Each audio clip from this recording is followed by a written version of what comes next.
Welcome to Anonna's creation. Tonight we begin a new story. It is not a story of ancient gods on a faraway mountain, but of the gods who walk among us now, the titans of industry, the royalty of Silicon Valley. And it is the story of the one they cast aside. This is the story of the rejected god of the modern forge.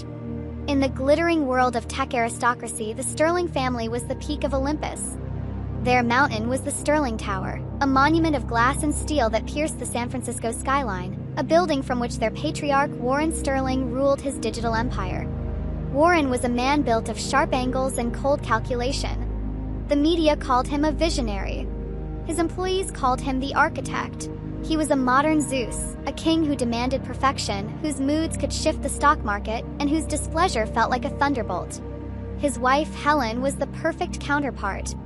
She was not a technologist. She was a curator of perfection.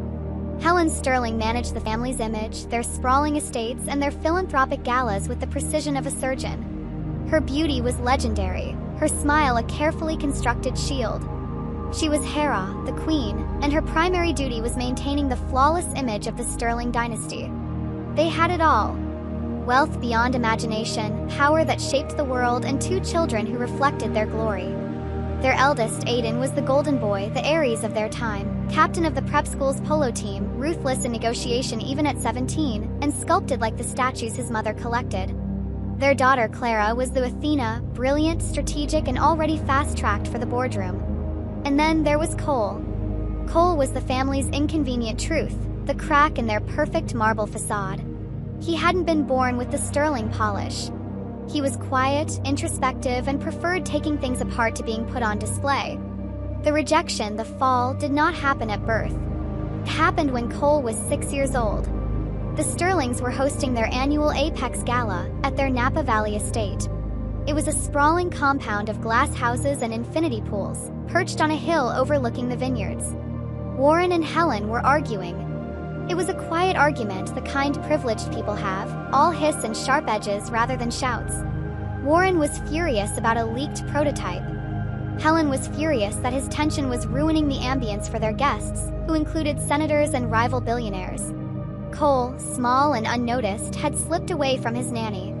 He heard the tension in his parents' voices from the grand terrace. He wanted to fix it. He always wanted to fix things. He walked toward them, holding up a small, intricate bird he had built from leftover wires and a broken music box. "Daddy, look," he said, his voice a small interruption in the Cold War. Warren, deep in his rage, didn't turn to look. He gestured angrily, dismissing Helen's concern. "This is trivial, Helen. The entire Phoenix project is..." His hand, sweeping back in a gesture of dismissal, caught Cole. It wasn't a violent push, but it was enough. Cole was small, and the edge of the terrace was close. He stumbled backward, his small wire bird flying from his hand. He tripped over a heavy, decorative urn and fell, tumbling down the short, sharp flight of marble steps that led to the lower garden. The sound was sickening. A sharp crack, followed by a scream that was definitively not perfect. The gala stopped. The music died. Cole's leg was shattered. The aftermath was a blur of high-priced surgeons and whispered consultations. The leg was saved, but it would never be the same. The doctors used rods and pins to piece the bone back together, but the damage was too severe. Cole Sterling, heir to the Sterling throne, would walk with a pronounced, permanent limp. For Warren, the flaw was unacceptable. It was a constant, visible reminder of his momentary loss of control. He saw weakness.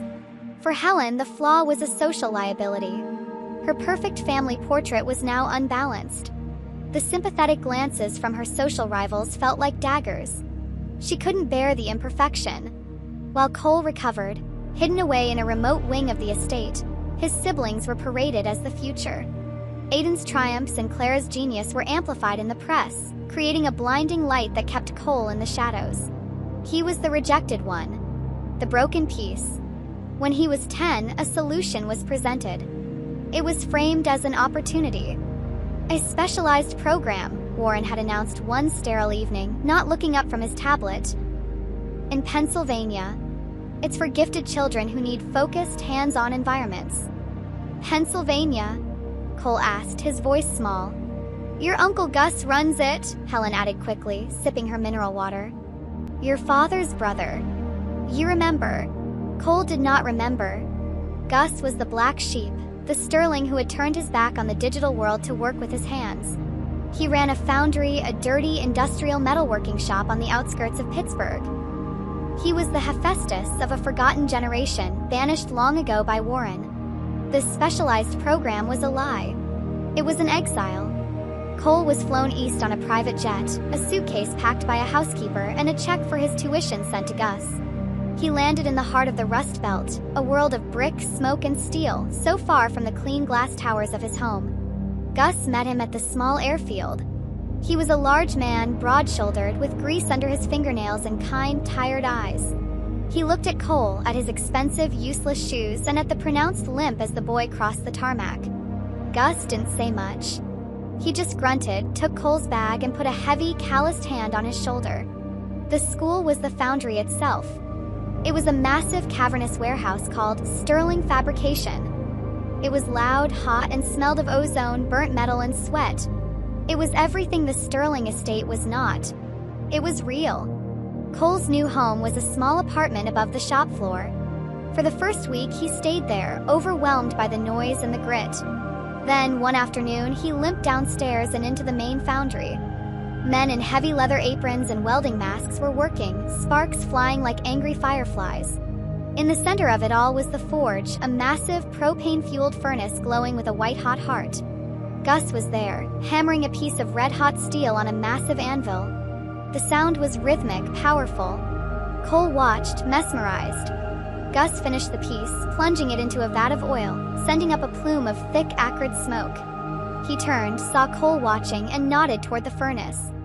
"The fire," Gus said, his voice a low rumble beneath the din. "It doesn't care if you're perfect, kid. It doesn't care how you walk. It only cares what you can build. It either breaks you, or it makes you strong enough to forge anything you want." Cole looked at the fire. He looked at the tools, the raw steel, the piles of scrap. He looked at his uncle, the first person who hadn't looked at his leg with pity or disgust. In that hot, dirty, and deafeningly loud workshop, surrounded by the discarded materials of the world, the rejected son of the Sterlings finally found his own Olympus. He had been cast out, but he had landed in the heart of the forge. And he was ready to build. The forge was not romantic. It was a beast, and it demanded respect. Cole's first lesson wasn't in building, it was in surviving. His uncle Gus, a man of few words and profound action, did not coddle him. There was no gentle introduction, no special curriculum for the exiled prince of the Sterling Empire. On the first morning, Gus handed him a heavy-duty broom and pointed to a mountain of metal shavings, dust, and grime in the corner. "Shop's gotta be clean," Gus grunted, his voice barely audible over the roar of a distant ventilation fan. "Fire finds fuel in messes. Don't be a mess." For the first month, Cole was the shop's ghost. He swept floors, sorted scrap metal into bins, copper, aluminum, titanium, steel, and cleaned the heavy machinery. His hands, soft from a life of privilege, were raw by the end of the first day. Blisters formed, broke, and bled. His bad leg ached constantly from standing on the hard concrete floor, a deep, throbbing pain that dwarfed the memory of the marble steps he fell from. Every night, he collapsed onto his small cot in the apartment above the shop, his body screaming in protest. A part of him, the part that still remembered silk sheets and rooms so quiet you could hear the air conditioning, wanted to call home. But he knew instinctively that Warren and Helen wouldn't answer. Or worse, they would, their voices dripping with polite, cold disappointment. He never called. He learned by watching. He watched Gus move with a surprising grace for a man his size. His limp, an old injury from a dropped engine block, mirroring Cole's own. He watched Gus read the color of fire, knowing the precise moment steel was ready to bend. He watched him diagnose a broken engine by its sound alone. Cole's breakthrough didn't come at the anvil. It came from a broken hydraulic press. The massive machine, crucial for bending thick steel plates, had gone silent.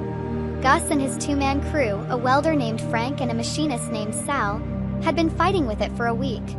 They couldn't trace the fault in the complex electrical schematic. Cole, sweeping nearby, just watched. He saw the schematics spread out on the workbench. He saw the lines of power, the relays, the logic controllers. To the others, it was a mess of wires. Cole, it was a language. It was just like the intricate circuits he used to build with his electronic toys, the ones his mother always threw away, calling them clutter. "The pressure seal is misaligned," Cole said quietly, his voice thin in the huge space. Gus stopped, wrench in hand. "What did you say, kid?" "The sensor for the primary pressure seal.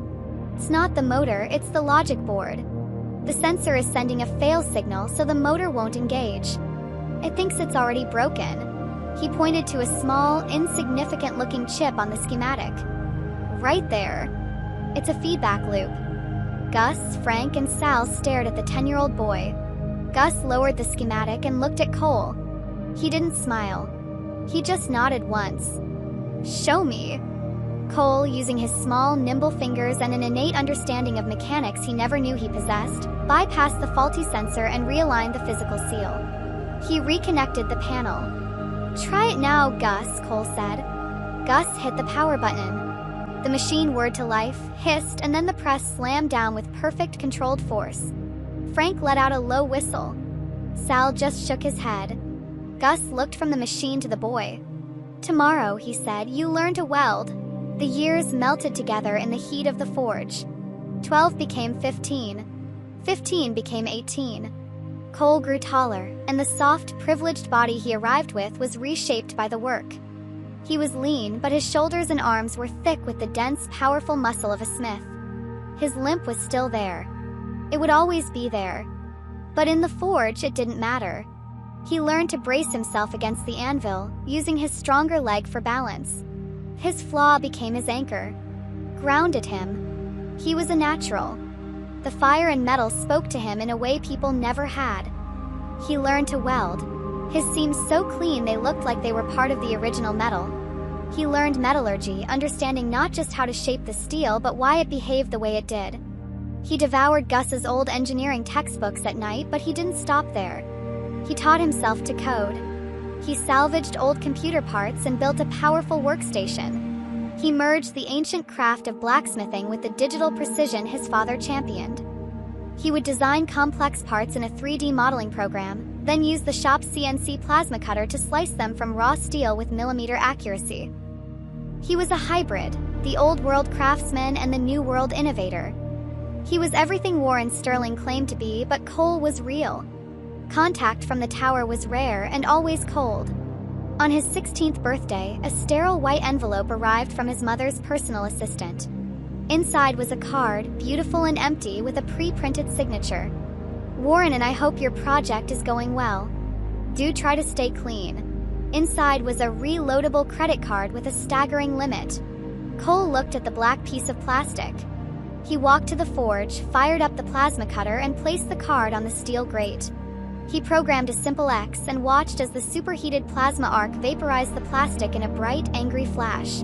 He sent the ashes back to his mother in the same envelope. He received no more cards. Gus was getting older, and the long days were taking their toll. His hands, thick with arthritis, struggled with the finer, more delicate work. Cole saw the frustration in his uncle, the quiet pain as he failed to grip a small TIG welding rod. So Cole began his first true masterpiece. He spent 6 months in his corner of the shop, working late into the night after the crew had gone home. He used scrap titanium microservos salvaged from drone parts and neural net processors he'd bought online using the money he earned from repair jobs. When he was finished, he presented it to Gus. It was an exoskeleton for the hand and forearm. It was matte black, articulated, and looked like something from one of his father's advanced research labs. "What in God's name is this?" Gus whispered, looking at the intricate device. "A brace," Cole explained. He gently slipped his uncle's swollen hand into the device, fastening the straps. "It reads your muscle intent. It doesn't move for you. It moves with you. It just helps." Gus flexed his hand. The microservos whirred, and his fingers closed into a powerful, steady fist. There was no shaking. There was no pain. He looked at Cole, his eyes wide. Cole placed a heavy, solid steel ingot on the table, a weight Gus hadn't been able to lift in a year. Gus reached out. The mechanical hand clamped onto the steel, and he lifted it as if it were a paper cup. A single tear cut a clean path through the grime on Gus's cheek. He looked at his own steady, powerful hand, then at his nephew. You didn't just fix a tool, Cole, Gus said, his voice thick. You built a miracle. He set the ingot down. Your father, he builds things that make noise. Things that get headlines. You build things that work. Things that heal. He placed his mechanical hand on Cole's shoulder. You're not a Sterling of the tower, Cole. You're a Sterling of the forge. And by God, that's better. Cole looked at the whirring, powerful hand he had created. He had made the weak strong. He had built something his father, with all his billions, could never even imagine. And in that moment, the boy who was cast out truly became the master of his own fire. 4 years had passed since the creation of Gus's brace. Cole was 22. The world had changed, and so had Sterling Fabrication. It was no longer just a local repair shop struggling to make payroll. It was a boutique innovation hub. Cole's creations, which he quietly patented under the foundry's name, had earned them a reputation in niche circles. They weren't building for the mass market, they were building for the impossible cases. They fabricated custom prosthetics for veterans, specialized tools for surgeons, and high-performance components for experimental racing teams. Cole wasn't just fixing things, he was rebuilding lives. Gus, his hand now steady thanks to Cole's brace, handled the business. Cole was the heart, the engine, the mind. He lived in the apartment above the shop, and his entire world was the 20,000-square-foot warehouse of steel, fire, and code. He was the master of his domain. The shadows of the Sterling Tower in San Francisco had, at last, begun to fade. He was working on his newest project, a fully articulated prosthetic arm that responded to neural impulses, when the sound interrupted him. It wasn't the roar of the furnace or the high-pitched scream of the plasma cutter. It was the wrong sound. It was the quiet electric purr of a car that cost more than their entire shop's annual revenue. It was the sound of silent, obscene wealth. Cole looked up from his workbench, pushing his welding goggles onto his forehead. Through the open bay door, he saw it. A black, mirror-finished sedan, a custom Sterling Motors Javelin, had glided to a stop on the cracked asphalt of their lot. Car looked like a predator, sleek and alien against the backdrop of brick and rust. A driver in a crisp, black suit, the kind Cole had only ever seen in his former life, exited the vehicle and opened the rear door. Stepped Aiden Sterling. Cole was the forge, Aiden was the finished, polished, and useless blade displayed in a glass case. He was the god of polished aggression, the modern Ares. His suit was a tailored Italian masterpiece. His hair was perfectly styled, and his smile held the effortless, cutting arrogance of a man who had never been told no.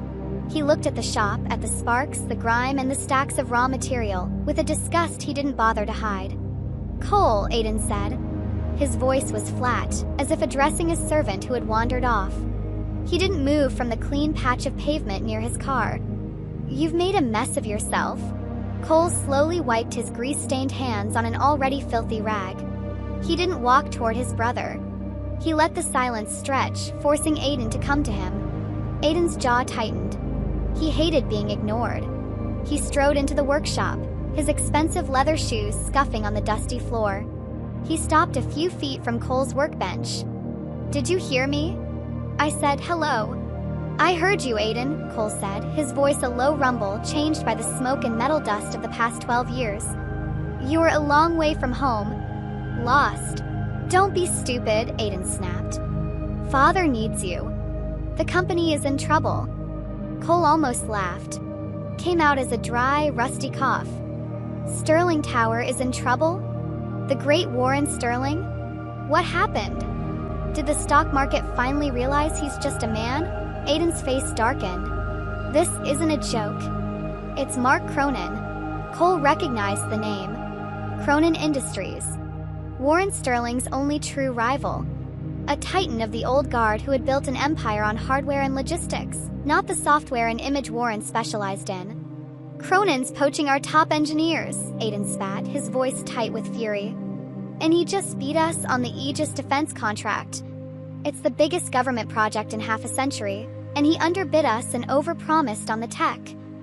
The Aegis project? Cole knew it. A next-generation energy shielding system for national infrastructure. That's heavy-duty applied physics. That's hardware. Not exactly your specialty, is it, Aiden? I thought you just handled marketing and hostile takeovers. I run R&D, Aiden said through his teeth. And you're failing, Cole stated. It wasn't a question. Aiden slammed his hand on the workbench, scattering delicate microchips. Our R&D team, my R&D team, can't crack the new energy shielding prototype. We're stalled. The delivery date is in 6 months, and Cronin is already shipping his first phase. Father is displeased. He's diverted all resources to fix it, and we still can't find the flaw. So, Cole said, picking up one of the scattered chips, the golden boy broke his toy. And you came to the junkyard to find a spare part. Why, Aiden? Did all your Ivy League geniuses forget how to hold a screwdriver? Because of him, Aiden pointed not at Cole but at Gus, who had emerged from the office, wiping his hands. Gus's mechanical brace whirred softly as he closed his fist. We heard rumors, Aiden continued, that the black sheep was building miracles in his little pigsty. Father's internal security team looked into it. They found the patents for that thing on your uncle's hand. They found your prosthetic designs. They analyzed the code. They said the engineering was 2 decades ahead of anything we're doing. Aiden looked at Cole, his eyes a mix of hatred and desperation. Father is giving you a chance. A full pardon. You're going to come back to the tower. You're going to fix Aegis. And you're going to put Cronin in his place. Come back, Cole said, his voice dangerously quiet. Back to the family that threw me away? Father is willing to overlook your condition given your new usefulness, Aiden said, as if reciting a script. You'll leave this junkyard. We'll set you up with a real lab. Gus stepped forward, placing his heavy, mechanically assisted hand on Aiden's expensive shoulder. Aiden flinched, unused to being touched. You're in my house, boy, Gus growled. This junkyard is worth more than you, and you'll show my nephew respect. Aiden tried to shrug off the hand, but Gus's grip was like a steel vise. Get your hands off me, old man, Aiden warned. Cole stepped between them, pushing Gus back gently. He turned to Aiden. The top of Cole's head barely reached Aiden's chin, but in that moment, Cole towered over him. I'm not coming back, Cole said. What? Aiden sneered, straightening his suit jacket. Don't be an idiot. This is your one chance to be a Sterling again. You'll come back, or Father will bury this place. He'll buy the land, the bank, the city council. This foundry will be a parking lot by Christmas. No, Cole said, his voice quiet but harder than the anvil behind him. I said I'm not coming back. I am being hired. Aiden stared, confused. What's the difference? The difference, Cole said, is that the broken boy you threw out is gone. You are not talking to your failed little brother. You are talking to the only man on earth who can save your reputation. I am a contractor. You want my work, you pay my price. Our price, Gus added, standing beside Cole. What price? Aiden asked, his suspicion palpable. 1, Cole said, holding up a greasy finger. Sterling Fabrication, this shop, gets the full manufacturing contract for the Aegis shielding components. Not your factories in China. My shop. My crew. That's impossible, 2, Cole continued, ignoring him. I don't work in the tower. I work here in my forge. You will ship the prototypes and all the R&D data to me today. And 3, Cole said, his eyes locking with Aiden's. You are my assistant. You will report to me here tomorrow morning, 7 a.m. And you, golden boy, are going to learn how to sweep a floor. Aiden's face went white with rage. You can't be serious. Father will never agree to this. He will, Cole said, turning back to his workbench. Because you're failing and he's desperate. And Mark Cronin is winning. Now get your clean shoes off my floor. You're blocking the light. Aiden Sterling, the god of war, stood there, defeated. He knew Cole was right. Furious, humiliated, and trapped, he turned and stormed out of the forge. He got into his silent car, and as it pulled away, Cole picked up his welding torch. Gus, Cole said, his eyes blazing with the reflection of the blue flame. Clear the main floor. We've got a god to build. The next morning, the forge was alive before the sun. By 6 a.m., a Sterling Tower freightliner had backed into their lot. There was no note, no message from Warren. Just 2 massive, climate-controlled crates and a team of silent corporate logistics movers who looked terrified of the sparks from Gus's morning grinder. They deposited the crates on the main floor, had Gus sign a digital non-disclosure agreement on a tablet, and fled. Warren's silent, furious agreement. By 7 a.m., Cole and Gus had one of the units uncrated. It was beautiful. A sleek, black obelisk of polished composites and alloys, humming with a low, latent power. It was the pinnacle of sterling tower design, aesthetically perfect, intimidating, and, as Cole was about to find out, fundamentally useless. 7:32 a.m., Aiden's Javelin sedan pulled up. He stepped out, this time dressed in what he considered business casual, a $900 pair of dark trousers, a crisp silk polo shirt, and shoes that had never touched gravel. He was holding a large paper cup of expensive coffee and wearing a pair of dark sunglasses. "Right," he said, striding in as if he owned the place. "I've had my little joke. Where's the clean room? I'll link my datapad to your system, assuming you have a system, and we can start diagnostics. I've brought the last 6 months of R&D data." Cole didn't look up from the prototype. He was already running his hands over its surface, his calloused fingertips feeling for imperfections. He just kicked a pair of battered size 12 steel-toed boots across the concrete floor. They stopped at Aiden's Italian leather feet. "You're late," Cole said. "Put those on. And these." He tossed him a pair of scratched safety goggles. Aiden looked at the boots in disgust. "I'm not putting those on. They're filthy. And they're 3 sizes too big." "Not my problem," Cole said, turning to his workbench. "Safety rules. You're in my shop, you follow my rules. Or you can go back to father and tell him you failed because you were worried about your pedicure." Aiden's face went crimson. He said nothing, but with a look of pure hatred, he kicked off his expensive shoes, stuffed his feet into the heavy boots, and put on the goggles. "Good," Cole said. "There's a broom by the south wall. The shop's gotta be clean. It's the first rule. Don't be a mess." You want me to sweep?" Aiden sputtered. "You're my assistant," Cole said, finally looking at him. "And you're late. You missed the part where Gus and I uncrated this 2-ton paperweight. So you get to clean up the mess the delivery team left. Start in the corner." For a moment, Cole thought his brother might actually try to hit him. Aiden's hands were clenched into white-knuckled fists. But the image of his father's displeasure was clearly stronger. Seething, Aiden grabbed the broom and began attacking the floor, his movements stiff, angry, and completely useless. He was an actor playing a laborer. Meanwhile, Cole went to work. While Aiden awkwardly pushed dust into piles, Cole danced. His limp was part of his rhythm. He moved around the Aegis unit with a focused, predatory grace. He didn't plug in a datapad. He didn't run a single diagnostic. He just listened.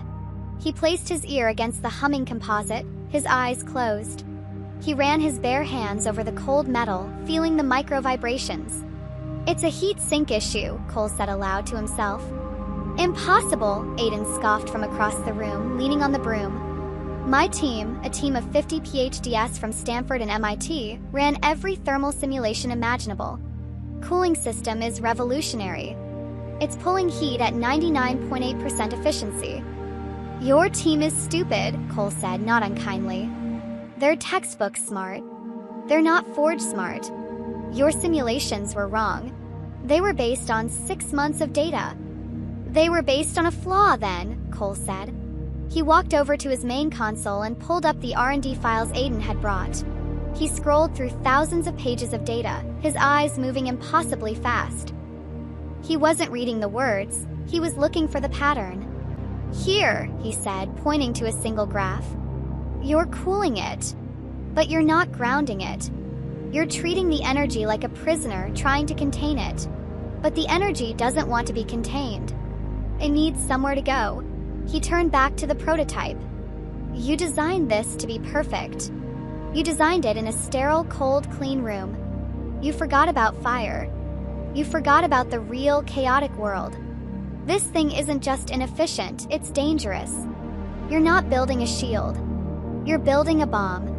A very, very expensive bomb." Aiden just stared. "So what? What do you do?" Cole smiled. It was not a nice smile. "I do what I was taught to do. I break it so I can fix it. Before Aiden could protest, Cole grabbed his plasma cutter. He ignited the torch, and a 3,000-degree needle of blue-white fire erupted from the nozzle. "What are you? Stop. That's a $2 million composite housing," Aiden yelled, dropping the broom. "It's a $2 million coffin," Cole shot back. He began slicing into the polished black skin of the prototype. Aiden flinched as sparks showered the floor. Cole cut a large, precise square out of the side panel and pulled it away, the metal groaning. Inside was a beautiful, intricate, and fatally flawed network of crystals and wires. "You're trying to shield the energy," Cole said, his voice muffled by his welding mask.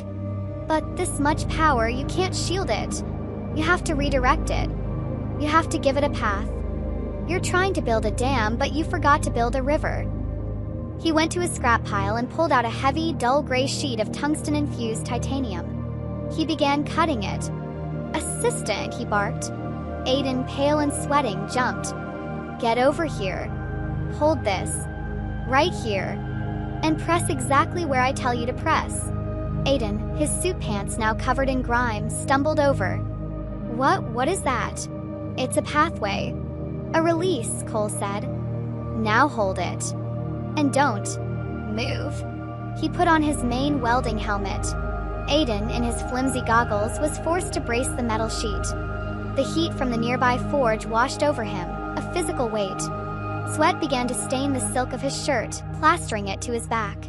His $900 trousers were now streaked with grease from kneeling on the floor. Cole began to weld. Plasma arc was blindingly bright.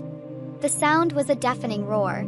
Aiden, the golden son of the Sterling Empire, was forced to stand perfectly still, his muscles burning, his eyes watering from the fumes, holding a piece of scrap metal for his rejected, broken brother. Cole, the cripple, moved like a surgeon, his hands steady, his limp a stable pivot point. He performed a miracle of engineering and brute force, right in front of the man who despised him. For a long 2 minutes, Cole finished the weld, the arc dying with a final hiss. He lifted his mask, his face covered in sweat. "See, Aiden?" Cole said, tapping the newly welded, ugly, but brutally functional piece of metal. "It's not about how it looks. It's about how it works." Aiden was speechless. His arms ached. He was dirty. And for the first time in his life, he had absolutely no idea what to say. They rolled the modified Aegis unit into the back lot, a wide, cracked expanse of concrete behind the foundry.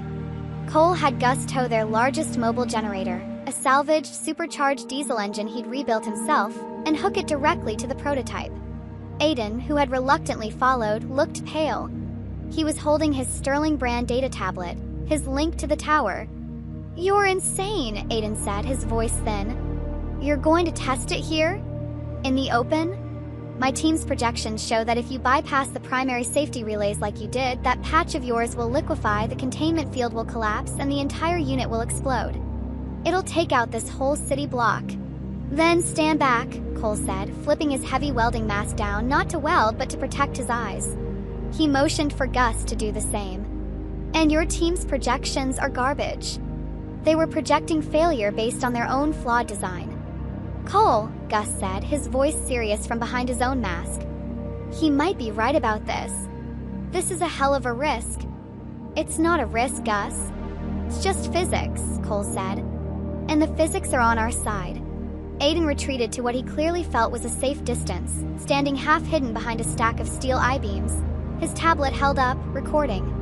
Cole knew, without a doubt, that Aiden was live-streaming this data feed directly to Warren. Perhaps he was even hoping Cole would fail. "All right, Gus," Cole said. "Bring it online." 30%. The generator roared. The Aegis unit, scarred by Cole's ugly but functional weld, began to hum. The data on Aiden's tablet showed green. 50%, Cole ordered. The hum deepened, the air around the unit beginning to crackle with static. 70%. This was the original failure point. The machine began to whine, a high-pitched tearing sound. The internal temperature, displayed on Aiden's tablet, began to climb. "Cole, shut it down," Aiden yelled, his voice cracking. "The internal temp is spiking. It's going critical." "It's supposed to, Aiden," Cole yelled back. "It's just looking for the exit. Now watch." 80%. 90. 100% capacity. The whine became a scream. The original unit had always melted down at this point. But now, the tungsten titanium scar that Cole had welded onto the machine began to glow. First a dull red, then cherry, then a brilliant blinding white. It was venting the excess energy perfectly, harmlessly, as pure, controlled heat. The internal temperature stabilized. The energy field was solid. "Cole," Gus said, his voice filled with awe. Cole wasn't finished.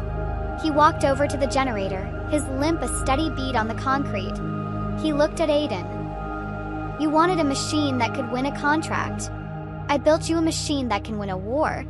He slammed the lever all the way forward, pushing the generator to 120% deep into the red. "Cole, no," Aiden screamed. The Aegis unit roared. The white-hot scar on its side flared like a miniature sun, so bright it was painful to look at. The ground vibrated. And then it held.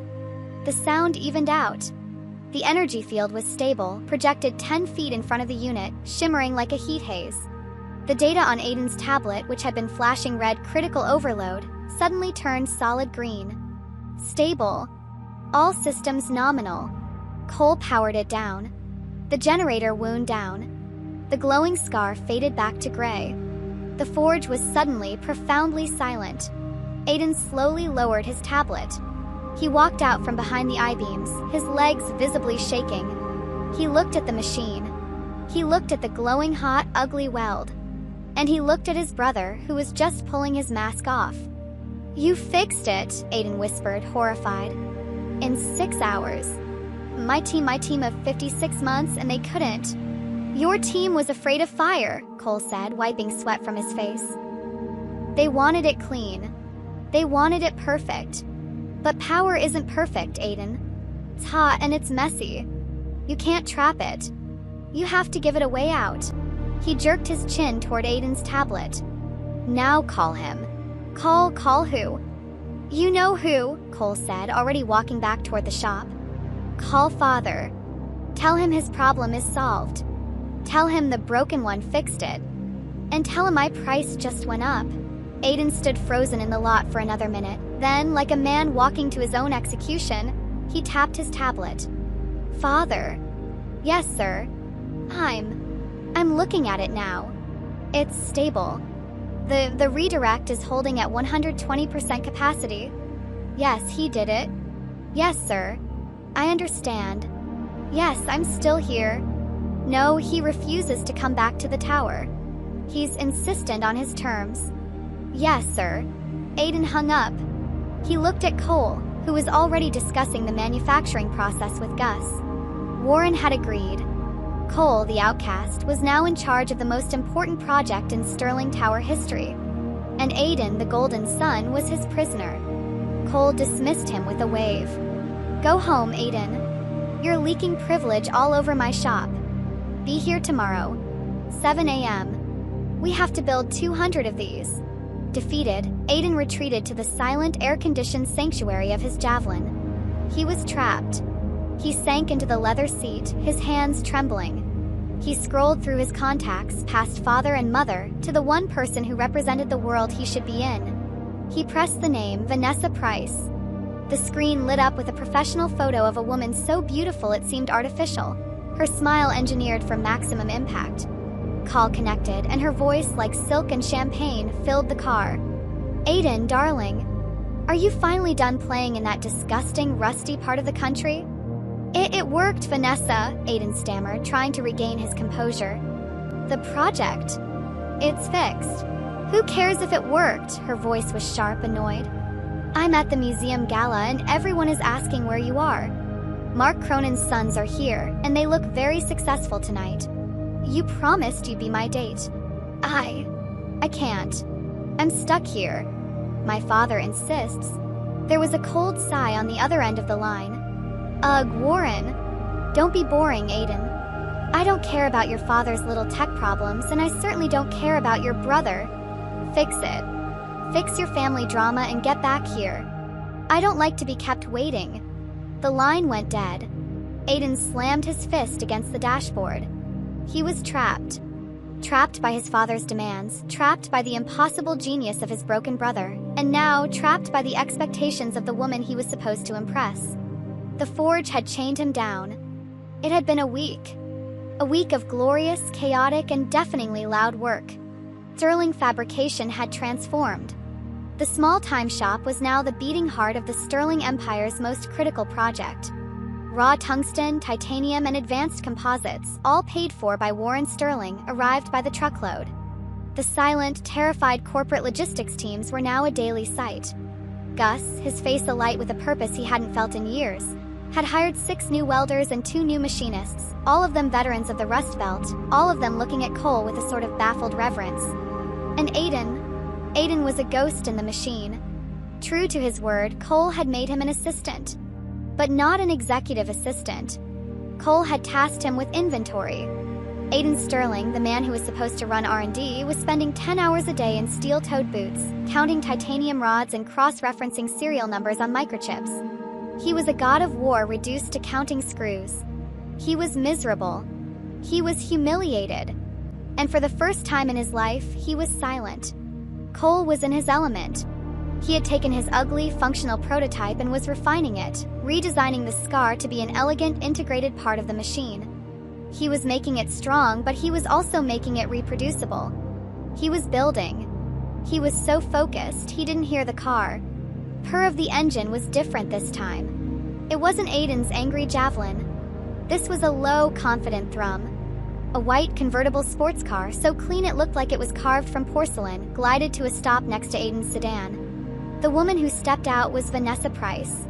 She was a walking, breathing violation of the shop's gritty reality. Cole was the forge, she was the ice sculpture. She wore a white silk suit that was immaculate, her heels clicking with sharp authority on the cracked concrete. Her perfume cut through the air, a sharp, expensive floral scent that battled with the smell of ozone and hot metal. She did not look at the sparks, the workers, or the massive machines. She looked like a queen surveying a slum. She ignored Cole completely, her eyes scanning the shop until she found her target. Aiden, who was holding a clipboard and looked haggard, froze. Vanessa, what are you doing here?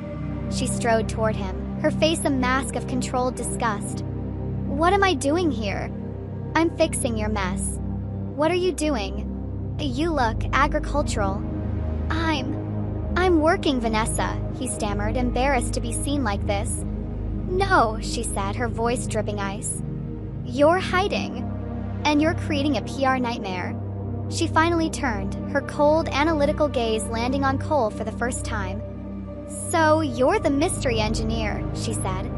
Her eyes traveled from his face, down his grease-stained shirt to his heavy leather apron, and finally, with a flicker of distaste, to his uneven, limping gait as he walked toward her.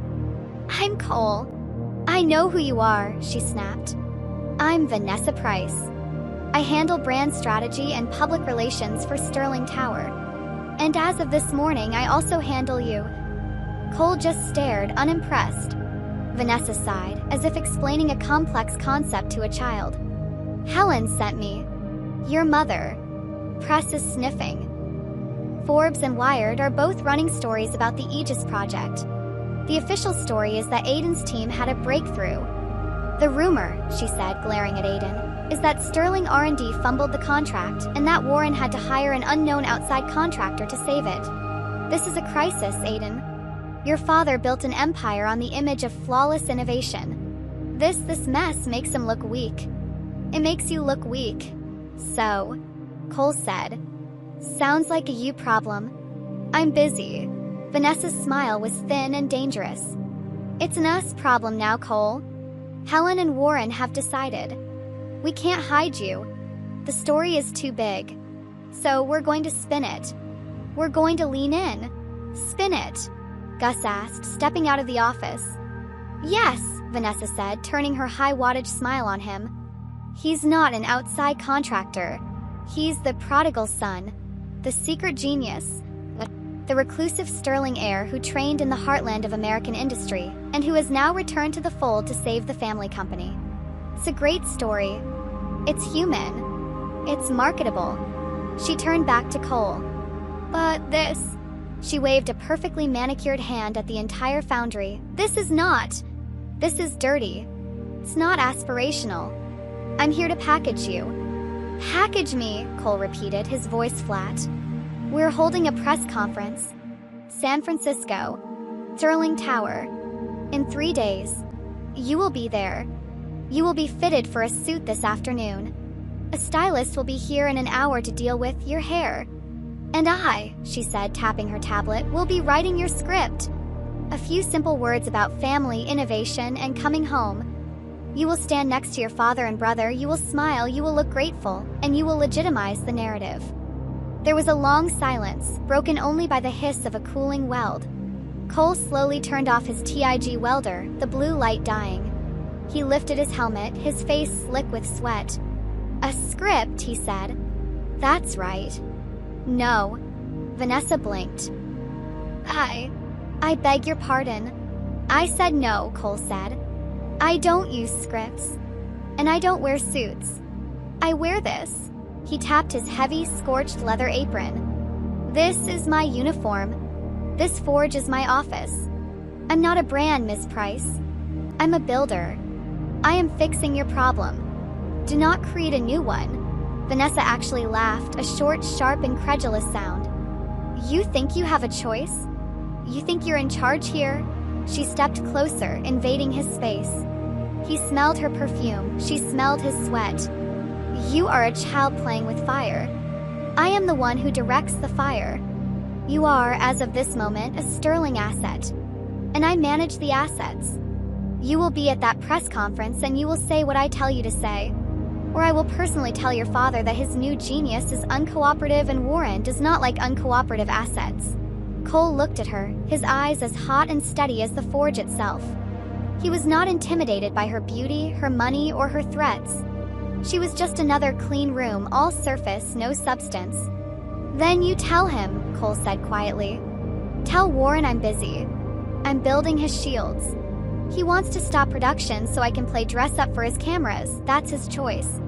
But the clock on the Cronin contract is ticking. And Cronin isn't stopping for a haircut. He turned his back on her, a profound, absolute dismissal. He put his helmet back on. Aiden, he barked, his voice muffled. Stop staring. You miscounted the titanium rods. I know you did. Do it again. Vanessa Price stood there in her perfect white suit, surrounded by the dirt and the noise.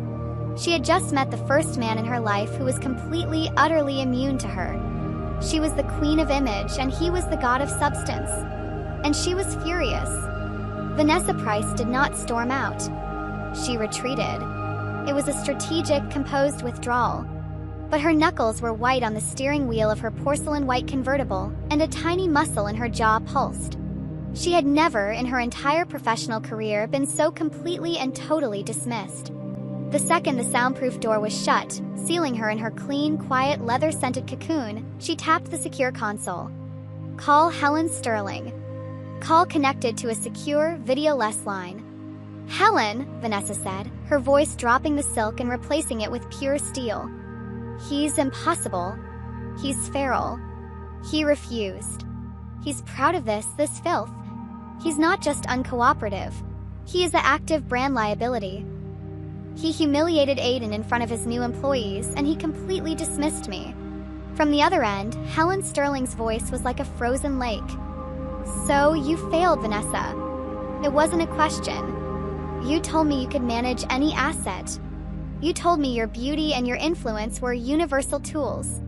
It seems this asset has texture. Helen, you don't understand, Vanessa started, but Helen cut her off. No, I understand perfectly. You went there with a script and he didn't read his lines. You tried to package a furnace. Thank you for your report, Vanessa. Your services on this particular matter are no longer required. Go and make sure Aiden hasn't rusted. I will handle my son. The line went dead. Vanessa stared at the console, her fury now mixed with a cold dose of fear. She hadn't just failed to control Cole. She had failed Helen. Across the country, in the glass and steel penthouse at the top of Sterling Tower, Helen Sterling terminated the call. She was immaculate, dressed in a silver gray suit, looking less like a person and more like a high-end architectural drawing. She was not looking at her husband. Warren Sterling was. He was pacing in front of a wall of floor-to-ceiling monitors, each displaying a different newsfeed or market tracker. His company's stock ticker was bleeding a steady, slow red. "Mark Cronin," Warren growled, pointing a remote at a screen. "He's on CNBC. He's calling the Aegis Project vaporware. He says we're all flash, no fire. And he's right. The board is panicked. The military liaison is demanding a demonstration, or the contract is forfeit." "Vanessa failed," Helen said calmly, interrupting his tirade. "The boy won't be packaged. He won't come to the press conference. The prodigal son story is dead. He just killed it. Then bury him," Warren roared, slamming his fist on his desk. "Shut it down. Cut his funding. I'll issue a press release that the contractor's work was substandard and we're moving on. I'll take the loss. I will not be held hostage by that boy in a junkyard. No, Warren." Her voice was so quiet, so cold, that it stopped his rage instantly. "You can't," she said, finally turning to look at him. "You're bleeding and Cronin smells it. If you shut down the project, you admit defeat. You admit he was right. Cronin wins the media and he definitely wins the next defense contract. Your stock won't just bleed, Warren. It will hemorrhage." Warren's face was pale. He was trapped. "But if we let him dictate the terms," he whispered, "if we let this grimy, broken thing defy us, we admit weakness. We lose the brand. We lose the legacy. He makes us look like fools who threw away our greatest asset." "Precisely," Helen said. "You are trapped. You need the shields, but you cannot be seen to need the builder. It's a fascinating problem." "Then what, Helen?" Warren pleaded, his Zeus persona crumbling. "What is the move?" Helen stood up and walked to the window, looking down at the city she ruled. "If the prodigal son won't come home, then the grieving mother must go to him." A slow, cold smile touched her lips. "He wants to play in the dirt? Fine. We'll bring the cameras to the dirt. He wants to be a builder? We'll show the world who gave him the tools. He thinks he's immune to image? He's only immune because he's in the shadows. We're going to put a spotlight on him so bright it will either blind him or force him to kneel." She pressed a small, discreet button on her desk. Her personal assistant's voice chimed in. "Yes, Mrs. Sterling. Rachel, have the Maybach prepared and the jet fueled. Destination Pittsburgh. And clear my schedule for the next 48 hours." "Yes, Mrs. Sterling. One more thing, Rachel," Helen added. "Contact Vanity Fair. Tell Anna Winter's office I'm giving them an exclusive. A personal human interest story. An interview with my long-lost reclusive son. And call our internal media team. I want a camera crew on my jet. I want them following me from the moment I step out of this tower." She looked at Warren, her eyes gleaming with a terrifying maternal brilliance. "He wants to hide in his forge, Warren? Fine. I'll turn his forge into a stage. Let's see how the god of substance handles the spotlight." The forge had a new heartbeat. It was the steady, percussive thump-thump-thump of the hydraulic press bending steel plates. It was the unified hiss of 10 welding torches sealing the seams on the Aegis units. They were in a groove. Cole, Gus, and their new crew were an orchestra of steel and fire. They were on day 12 of the Aegis build. They were ahead of schedule. Even Aiden had found a sullen rhythm. His job was still inventory, but the sheer volume of materials arriving from Sterling Tower suppliers meant it was now a crushing, complex logistics problem. He was sleeping on a cot in the office, just like Cole, and he looked perpetually exhausted. The Golden Boy's polish was gone, sanded away by the grit of the foundry. Cole was at his main workbench, modifying a power schematic when the rhythm broke. The thump-thump of the press stopped. The welding torches died down one by one. The sudden silence was more alarming than any noise. "Cole," Gus said, his voice a low warning. He was staring at the open bay door. Cole looked up. The sound of the cars had been a whisper, not a roar. It was the sound of a fleet moving with silent electric procession. A gleaming black Maybach limousine, so long it barely fit the driveway, had pulled to a stop. It was flanked by 2 black Escalades with tinted windows. Behind them, a white production van, the kind used for high-end film shoots. The vehicles parked, blocking the entire front lot, their clean black surfaces reflecting the orange glow of the forge. Men in dark, well-tailored suits emerged from the escalades. They didn't look like executives. They looked like Secret Service. They fanned out, creating a perimeter. This wasn't a visit. It was an occupation. The Maybach's rear door opened. Helen Sterling emerged. Vanessa Price had been an ice sculpture. Helen Sterling was the glacier. She was wearing a flawless cream-colored wool coat buttoned to the neck. Her shoes were low, practical, but absurdly expensive. Her hair was perfect. She looked utterly, terrifyingly out of place, yet completely in command. She was a queen visiting a leper colony. Alongside her was a woman with a sharp, intelligent face, holding a reporter's notepad. And behind them, a man with a high-definition broadcast camera on his shoulder. The red light was already on. Helen's eyes scanned the vast, dirty room, past the sparks, past the stunned, frozen faces of the welders, past Gus, past Aiden's shell-shocked expression. Her eyes landed on Cole. Her face, usually a mask of cold, aristocratic perfection, crumpled. Just enough. The shift was microscopic, but the camera now zooming in would catch it perfectly. "Cole," she breathed. Her voice was amplified by a small, discreet microphone on her lapel. She began to walk toward him. She didn't flinch at the grime on the floor. She didn't wave away the smoke. She moved with the slow, deliberate grace of a pilgrim. "My son." Her voice cracked, a perfect, practiced fracture. "Oh, my boy. I found you." Cole stood, frozen. This he had not anticipated. He'd been ready for lawyers. He'd been ready for a shutdown. He was not ready for theater. He was holding a heavy industrial wrench. His hands were black with grease. His t-shirt was dark with sweat. His leather apron was scarred with burns. And his mother, the woman who had exiled him without a second thought, was walking toward him as if for a tearful reunion, with a camera capturing every millisecond. The bright white production light clicked on, washing out the warm orange glow of the forge.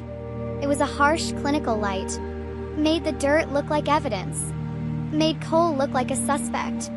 The reporter, a woman from Vanity Fair known for her sympathetic but lethal profiles, stepped forward. "Mrs. Sterling," the reporter said, her voice smooth. "Is this him? Is this your reclusive son?" "It is," Helen said, her hand fluttering to her chest. She never took her eyes off Cole. "My brilliant, willful boy. He's so much like his father." She stopped just short of him, as if afraid he might run.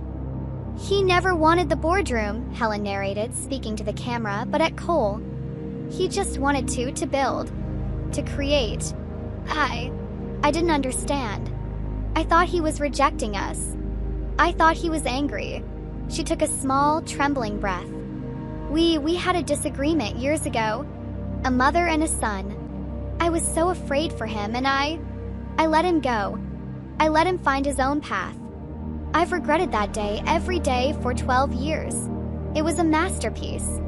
In 30 seconds, she had rewritten history. She wasn't the cold-hearted queen who'd exiled her flawed son. She was the grieving, regretful mother who had given him his freedom. The reporter turned her microphone to Cole. "Cole Sterling? Your mother says you've been working on this technology, the Aegis project, in secret all this time. A gift," she said, "to prove yourself to your father. A way to come home. Is that true?" Cole was trapped. Utterly. He looked past Helen. In the shadows near the production van, he saw them. Aiden looking sick. And Vanessa Price, who had clearly come with Helen's entourage. Vanessa was not looking at Helen. She was watching him, a small, cruel smile on her face.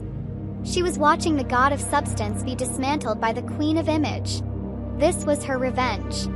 Cole said yes, that's true, he became her puppet. He validated her lie. He was the prodigal son, and his 12 years of pain and hard work became nothing but a footnote in her story of reconciliation. If he said no, what would he say? "No, she's lying. She threw me out because of my leg. She's a monster. She's only here because she needs my work to save the company." He would look like a bitter, cruel, and unstable man, publicly attacking his grieving mother at the very moment of their reunion. He would be the villain. She had checkmated him in 3 moves. Cameras zoomed in. The bright light was hot. He could feel the eyes of his crew on his back. Helen Sterling, Queen of Olympus, stepped closer. She put a perfectly manicured, trembling hand on his greasy cheek. Camera loved it. Contrast. The grime and the diamond. Cole? Darling, she whispered, a single, perfect, glycerin-like tear tracing a path down her cheek. You don't have to hide anymore. Tell them. Tell them you're finally home. The silence in the forge was absolute. It was a vacuum louder than any of the machines. The only sound was the low, electronic hum of the broadcast camera. Helen's hand was on his cheek. Camera was zoomed in. The reporter's microphone was inches from his face. The hot, white production light was blinding. Tell them, his mother whispered, her eyes glistening with manufactured tears. Tell them you're finally home. Cole looked at the scene. He didn't see a grieving mother or a curious reporter. He saw a machine. A machine of a different kind, one not built of steel and wires, but of image, expectation, and emotion. He saw the trap. It was a beautiful piece of engineering, a perfect emotional bear trap. Any move he made, anger, denial, acceptance, would snap it shut. If he accepted, he was her puppet. If he denied, he was the villain. If he was angry, he was the unstable, broken son she had wisely hidden away. He was trapped. And in the shadows, he could see Vanessa Price, the architect of this kind of warfare, watching him, a faint, cruel smile on her lips. She was waiting for him to bleed. So, Cole did what he had always done. He didn't try to break the machine. He didn't fight it. He redirected its energy. Very slowly, very gently, he put his own greasy, calloused hand over his mother's. He didn't push it away. He pulled it away from his cheek, but he didn't drop it. He held it. Camera, sensing the movement, zoomed in on their joined hands. The grime-covered, powerful hand of the smith, and the perfectly manicured, diamond-ringed hand of the queen. It was a better visual than even Helen could have scripted. He finally spoke. He didn't look at the reporter. He didn't look at his mother. He looked directly into the camera lens at the millions of people who would be watching this. Home, Cole said, his voice rough, not with emotion, but with the dust of the forge. Home is where the work is. He turned his gaze to his mother, still holding her hand. His expression was not angry. It was not warm. It was neutral. Respectful. My mother is a brilliant woman, he said. In the background, Vanessa Price's smile froze. She always knew, Cole continued, that I wasn't like my father or my brother. I wasn't made for the clean rooms. I wasn't made for the boardrooms. He gave Helen's hand a small, firm squeeze. Camera caught it. She taught me, he lied, his voice resonating with sincerity, that true strength, true value isn't in what you own, but in what you build. Helen Sterling's eyes widened just a fraction. This was not her script. This was his. She was trapped inside her loving mother mask. She couldn't very well say, "No, I didn't. I thought you were a broken embarrassment."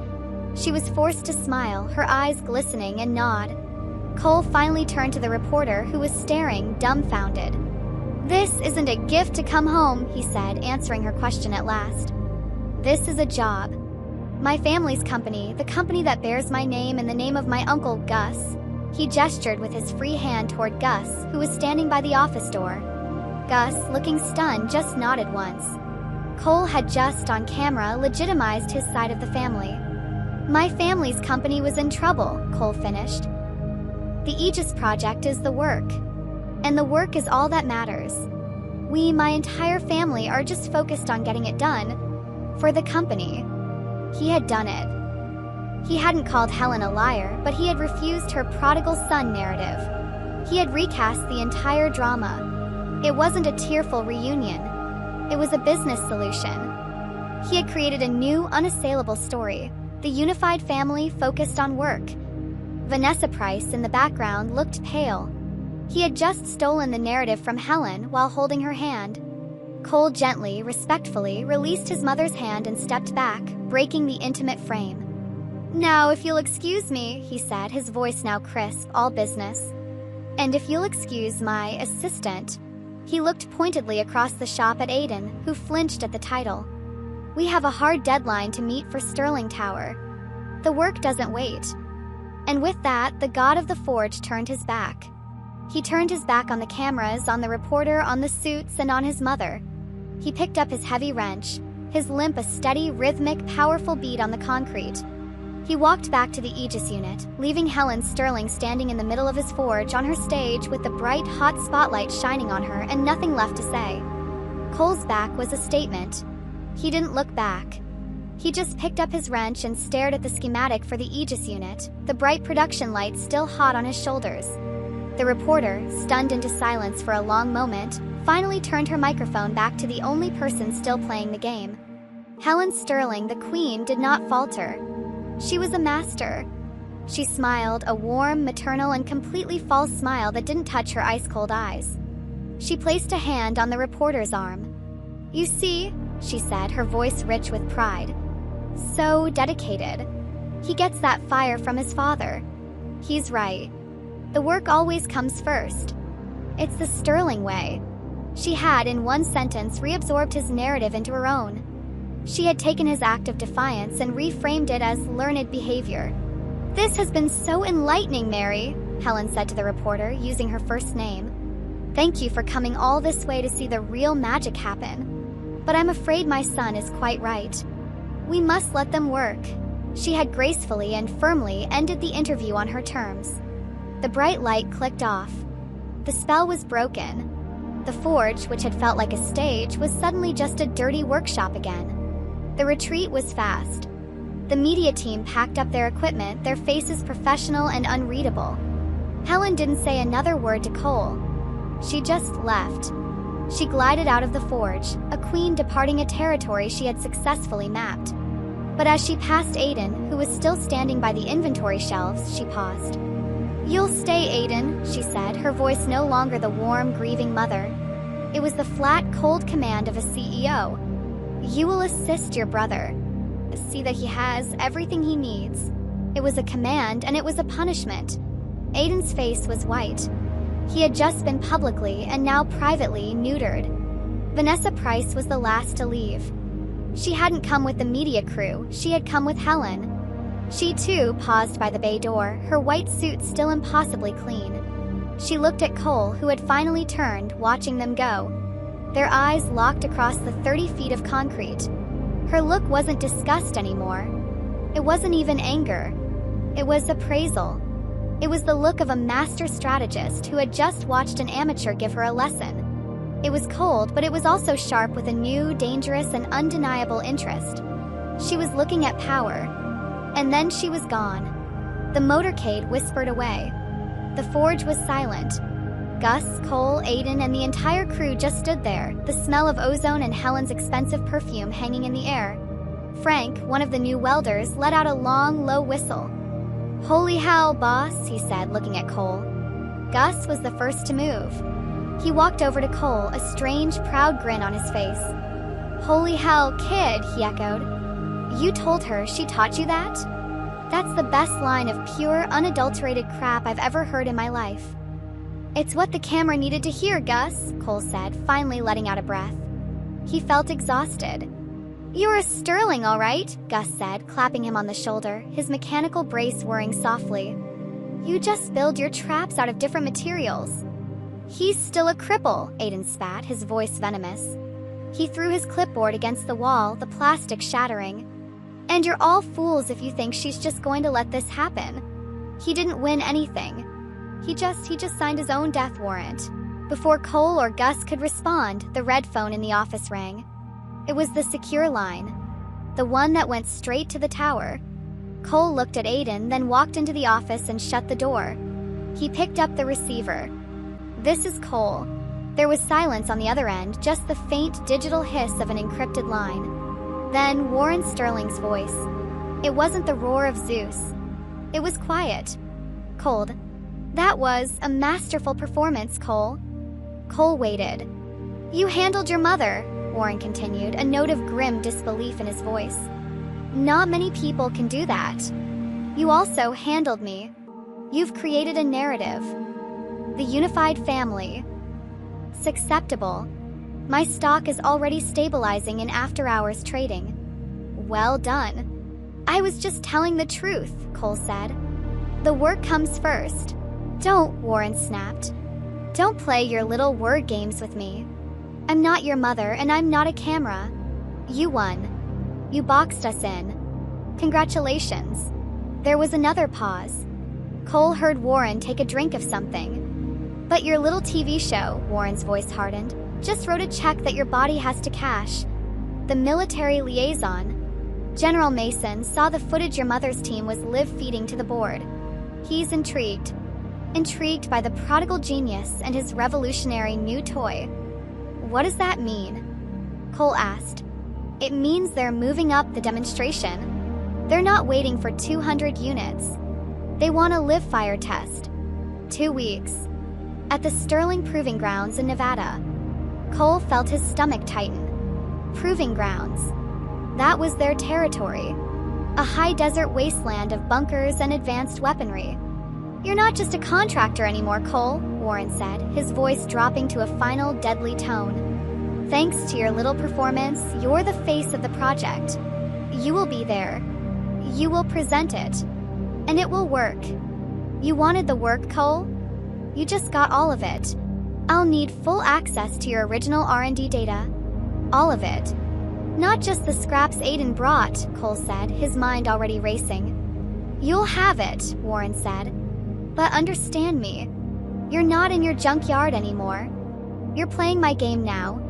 You put yourself on that stage. Don't fail me. The line went dead. Cole hung up the phone. He had won the battle of image, only to be thrown into the heart of the war. He had 2 weeks to turn his one jury-rigged prototype into a weapon that could withstand a full military assault in the middle of his father's kingdom. The moment Cole hung up the phone, he walked out of the office, his face a mask of grim determination. The media circus was gone, but the pressure was just beginning. Gus, Frank, Sal, everybody. Listen up. Crew, who had been whispering about Helen's visit, went silent. Even Aiden, who had been brooding in the corner, looked over. The plan has changed, Cole said, his voice cutting through the large space. We're not building 200 units. Not yet. We're building one perfect unit. We're shipping out in 13 days. The new deadline is a live-fire military demonstration at the Sterling Proving Grounds in Nevada. We're not just a factory anymore. We're a war room. And we are going to war. The next 12 days were a blur of fire, code, and caffeine. The forge, which had been loud, was now focused. It became a 24-hour factory. Cole and Gus set up cots in the office, sleeping in 4-hour shifts. Cole was a whirlwind. He was a demanding, terrifying, and inspiring god of the forge. He'd spend 10 hours welding a seam, his hands steady, his limp forgotten. Then he'd spend 5 hours at his computer, rewriting the energy venting code from scratch. His exhaustion made his limp more pronounced, a steady, dragging thud on the concrete, but he never stopped. Gus, with his new mechanical hand, worked alongside him, managing the logistics, his eyes blazing with a new, fierce pride. The new crew worked with a feverish loyalty. They were no longer working for a paycheck. They were building a miracle for a man who had stood up to the gods. Aiden was the weak link. He was a prisoner of war, sullen, silent, and obstructive. Cole had tasked him with sourcing the complex raw materials, a job Aiden should have been good at, using his Sterling Tower connections. The first crisis hit on day 7. The scandium alloy shielding, Aiden announced, a little too loudly, walking into the main shop. The secondary insulation. Our supplier in Germany just had a fire. A real shame. They can't deliver for a month. And they're the only source on Earth for that composite. Too bad. There was a smug, satisfied curl to his lip. This was his sabotage. His way of making Cole fail, so he could report back to Warren that the cripple couldn't handle the pressure. Crew went silent. This was a critical component. Without it, the unit would overheat. Cole didn't even look up from the TIG welder he was calibrating. He just nodded. Fine. We'll make it. Aiden laughed. A short, ugly sound. Make it? You can't make a vacuum-sintered, hyper-specific rare earth alloy coal. My R&D team spent 3 years developing that patent. You don't have the equipment. You don't have the formula. No, Cole said, finally lifting his mask. You don't. I do. Cole walked past his brother and into the back, where the old, original furnace lay dormant. For the next 24 hours, while the rest of the team worked on the chassis, Cole turned that corner of the forge into a high-tech smelter. He used Gus's old-world knowledge of metallurgy and his own new-world understanding of molecular physics. He jury-rigged a vacuum chamber. He crushed, mixed, and superheated raw materials. He emerged 24 hours later, exhausted but holding a sheet of metal. It wasn't just a replacement. It was better. It was lighter, and the alloy was 15% more heat-resistant. He had created in one day what Aiden's 50 PhDs had taken 3 years to do. Aiden just watched, his face a mask of pure, unadulterated hatred. On day 10, she returned. Not Helen. Vanessa. She didn't arrive in a convertible. She came in a black, unassuming SUV, and she came alone. She wasn't wearing a power suit. She wore dark, expensive jeans, boots, and a simple black cashmere sweater. She was still a goddess, but she was dressed for the mortal world. She was carrying a box. Not files. Donuts, she said to the crew, setting the box down. And real coffee. From that little artisanal place you can't get in Pittsburgh. Crew, running on fumes and instant coffee, gratefully accepted. She was disarming them. She was smart. She'd learned from her first visit. She found Cole at his workbench, analyzing his new alloy. Impressive, she said quietly, leaning against the bench. Go away, Vanessa. I'm busy. What you did to Helen, she continued, ignoring him. It was art. Pure political theater. I've been in this business my whole life. I've never ever seen anyone put Helen Sterling in a box like that. She was furious. It was beautiful. Cole stopped and looked at her. Her face was not mocking. It was admiring. I'm not your enemy, Cole, she said, her voice a low, persuasive purr. I'm just a realist. And the reality is, you're surrounded by them. Warren, Helen, Aiden, they're users. They will use your genius to win this contract, and the second it's done, they will throw you right back into this junkyard. And they'll take credit for your work. She stepped a little closer. He could smell her perfume again, but this time it was softer, less aggressive. You have the substance, she whispered. I have the style. You're the fire. I'm the one who can direct it. Together we could own them. I can build your brand. Not as the prodigal son, as the new Sterling. The one who's actually in charge. You and I, we're the future. Warren and Helen are the past. It was a declaration of war against her employers.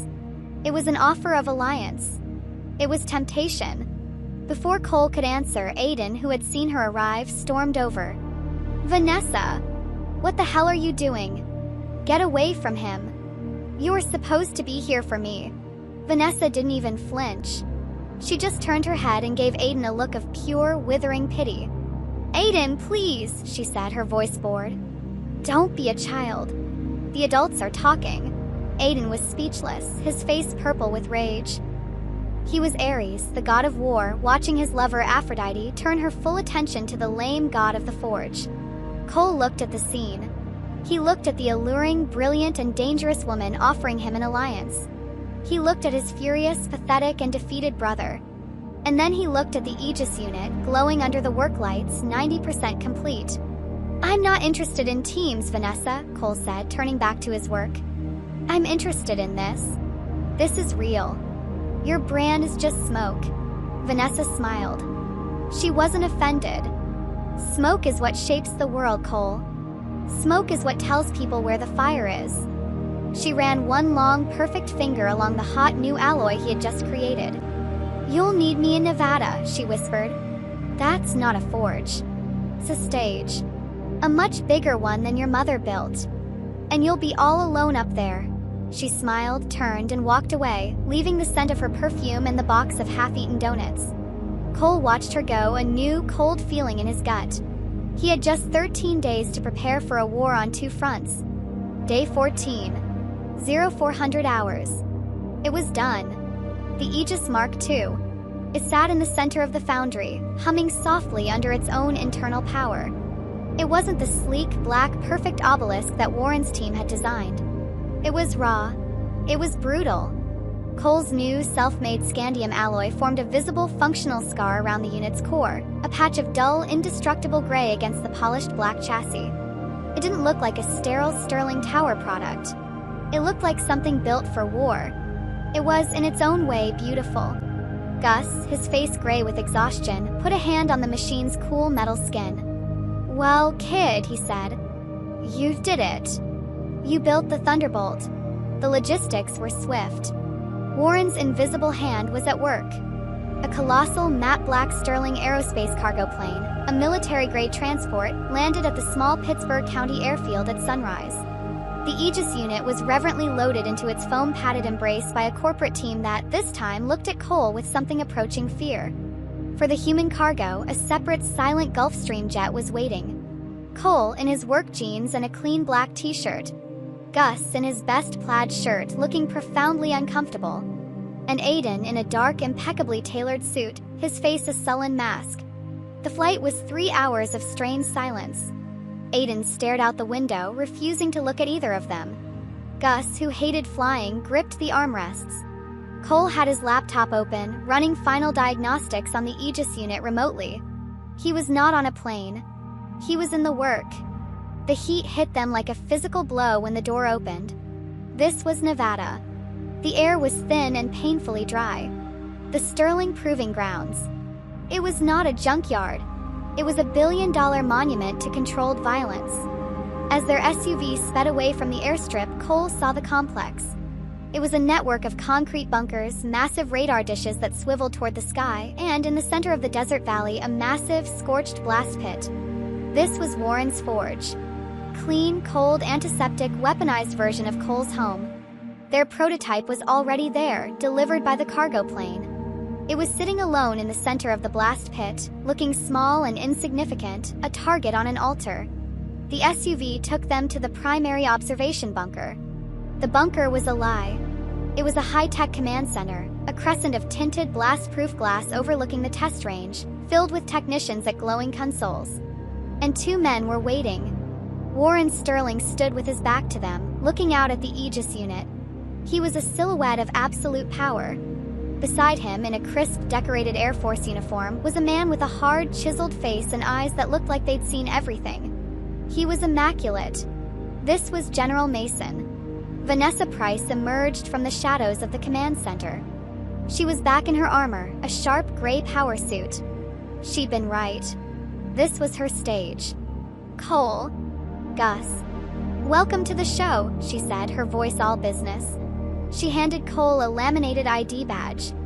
"General Mason, this is our project lead, Cole Sterling." "Cole, this is the man you have to convince." General Mason turned. He didn't smile. His eyes did a quick, dismissive scan. The cheap clothes, the grease still under his fingernails, the unmistakable, rhythmic limp. "So," the general said, his voice a low baritone that commanded authority. "You're the kid from the news. The prodigal genius." Cole said nothing. "Your mother says you're an artist," Mason continued. "Your brother." He glanced at Aiden. Well, he didn't have much to say. "And your father says you're a genius." The general took a step closer, his eyes locking with Cole's. "I don't care about any of that, son. I'm not a reporter. I'm a customer. I just want to see if that box of yours can stop a direct impact cruise missile." Warren finally spoke, his voice cold. "The test is scheduled for tomorrow. 0600 General Mason has graciously agreed to witness it personally." 0600, Mason repeated. "You, your uncle, and your brother can sleep in the auxiliary barracks. Your assistant," he nodded at Vanessa, "has your assignments." He looked back at the small box in the desert. "Don't disappoint me, Mr. Sterling. The prodigal son story is cute. But in my world, we don't give points for effort. Only for results." Warren just watched, his face unreadable. The family drama was over. The media circus was gone. Cole was now, just as Vanessa had predicted, all alone on a very big stage with a live missile aimed right at him. The barracks were as sterile as a hospital and as cold as a tomb. They were concrete boxes, built to withstand a shockwave. Gus, unnerved by the unnatural silence of the desert and the cold, military precision of the place, lay on his cot, staring at the ceiling. Aiden, his face a mask of sullen, impotent rage, paced the small room like a caged animal. Cole could not be contained. The work wasn't done until it was done. "I'll be back," he said, grabbing his diagnostic kit and his laptop. "Cole, the general said to stay put," Gus warned. "The general isn't the one whose name is on that box," Cole replied. He left the bunker and walked out into the cold Nevada night. The blast pit was a different world. It was bathed in the harsh white glare of a dozen stadium-sized floodlights, making the Aegis unit in the center look like a solitary actor on an empty stage. He was, just as Vanessa had predicted, all alone. He walked to his creation, the crunch of his boots on the gravel the only sound. He opened the main access panel. This was his ritual. This was his church. He plugged in his laptop and began running the final diagnostics. He checked the welds he and Gus had made. He checked the new, revolutionary alloy he had forged. He checked his code. He was so engrossed he didn't hear Aiden approach. "You just love this, don't you?" Aiden's voice was a low snarl, thick with a venom that had been brewing for 12 years. Cole didn't look up. "Go to bed, Aiden." "I'm working." "No, you're performing," Aiden spat, walking into the circle of light. "The prodigal genius. The god of the forge. You love making me look weak. You love making him," he spat the word meaning Warren, "look at you. And you love that she." "Go to bed, Aiden," Cole said, his voice flat. "You're not my assistant tonight. You're just irrelevant." That broke him. "Irrelevant?" Aiden roared. He lunged, shoving Cole with all his strength. It was the push of the polo player, the golden boy, the man used to getting his way through casual, effortless force. He was pushing the broken brother. He was pushing the cripple. But he wasn't pushing a 6-year-old boy. He was pushing a blacksmith. Cole had spent 12 years anchored to the ground. His limp wasn't a weakness, it was a brace. He'd spent his life compensating, building a core and an upper body strong enough to swing a hammer and lift steel ingots. He was an anvil. Aiden's shove just stopped. Cole didn't even stumble. He just absorbed the impact. Aiden, shocked at the lack of movement, was off balance. Before he could recover, Cole's hand shot out. Not his fist. His hand. He grabbed Aiden's wrist. Aiden, the athlete, found his arm locked in a grip that felt mechanical. It was the grip of pure, forged strength. It was the hand that had built Gus's brace. It was the hand that had bent steel. "I'm done," Cole said, his voice quiet and deadly. "Letting you push me, Aiden." With a single powerful twist, Cole spun Aiden around and shoved him. Aiden, the god of war, the perfect, balanced athlete, stumbled backward and fell hard onto the desert gravel. A slow, measured clap echoed from the darkness by the observation bunker. "Bravo, Cole." The lame god finally bites back. What a show. Vanessa Price stepped out of the shadows, leaning against a black SUV. She had been watching the whole time. She walked into the floodlit circle, her heels crunching on the gravel. She didn't even glance at Aiden, who was scrambling to his feet, his suit covered in dust, his face a mask of pure humiliation. She walked right up to Cole. "I told you, Aiden," she said, her voice carrying in the cold, clear air, "to stop being a child. Power isn't a birthright. It has to be taken. And you just gave it away." She looked at Cole, her eyes gleaming, a mixture of admiration and calculation. "You passed your first test. Helen's media circus. This," she gestured to the fuming Aiden, "was your second. You're not just a builder, Cole. You're a fighter." "What do you want, Vanessa?" Cole asked, his voice low. He was still wired from the confrontation. "What I've always wanted, Cole. A winner." She reached up, her cold fingers tracing the line of his jaw. "I told you I could build your brand. I'm going to." And then she kissed him. It wasn't a passionate kiss. It wasn't a kiss of love. It was a kiss of coronation. It was a seal of approval. It was a transfer of allegiance. It was cold and public, and a complete act of war against the man on the ground. She pulled back, her red lipsticked mouth set in a satisfied smile. "Tomorrow," she whispered, "when you succeed, you'll be the new center of the Sterling universe. The press, the military, the board, they'll all be at your feet. You're going to need a queen, Cole. Someone who can navigate the world you're about to own. Think about it. She turned to leave. Oh, and Aiden, she said, finally looking down at the man she had destroyed. You're right. You are irrelevant. She got in her SUV and drove away, leaving the two brothers alone in the harsh white light. Aiden Sterling, his face a mask of pure, murderous rage, slowly got to his feet. He looked at Cole and Cole looked back. Cruise missile that was coming at 0600 was no longer the only threat. Aiden scrambled to his feet, his face a mask of dust and pure, murderous rage. Vanessa's kiss had been a branding, and he had been the one cast out. She's a snake, he spat, his voice trembling. Just like you. You think you've won? You think you're better than me? You're just the help. You're the broken tool they took out of the box. Cole said nothing. He just watched his brother unravel in the cold, white light. You'll fail, Aiden whispered, his voice cracking. Tomorrow, you'll fail. And I hope, pray that missile turns you and that pile of scrap metal into the dust you crawled out of. My father should have let you die on those stairs. He turned and stormed off into the darkness, back toward the sterile barracks, a god of war who had lost every battle. Cole watched him go. He felt nothing. Not pity, not anger. Just quiet.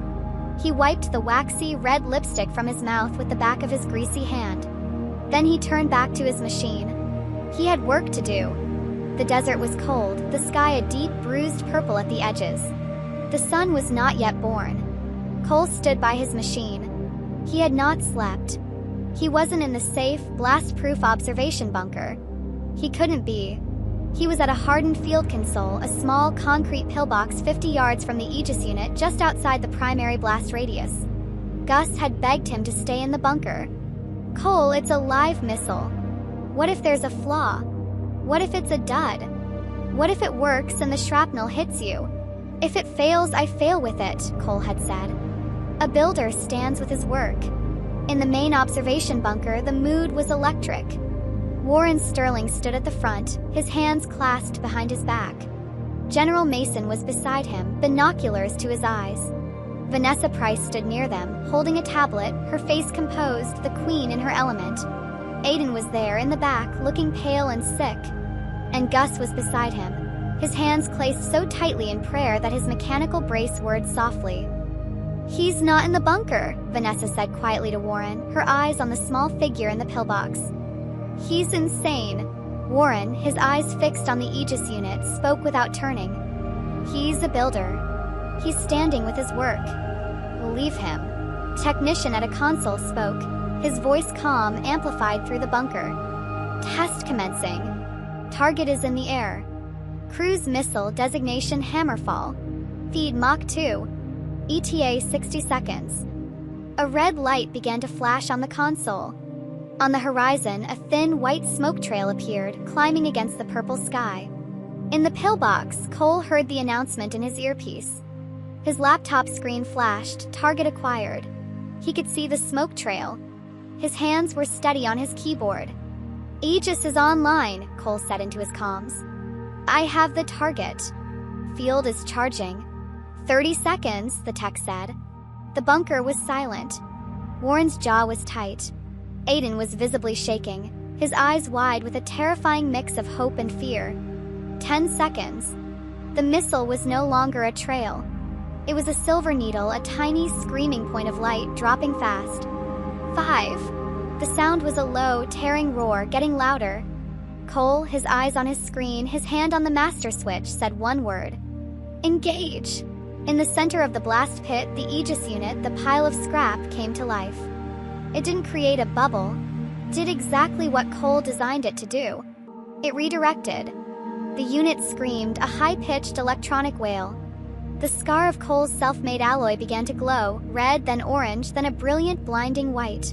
It was venting pure, focused power, creating a shimmering, invisible dome of plasma.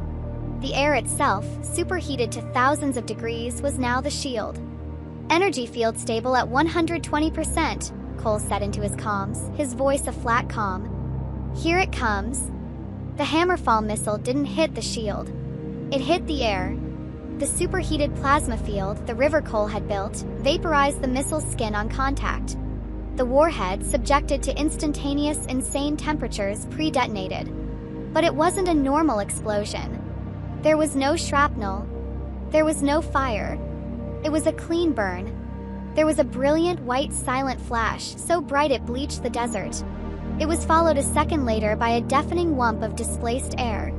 The shockwave hit the pillbox, rattling Cole in his seat and kicking up a massive cloud of dust and sand. Then silence.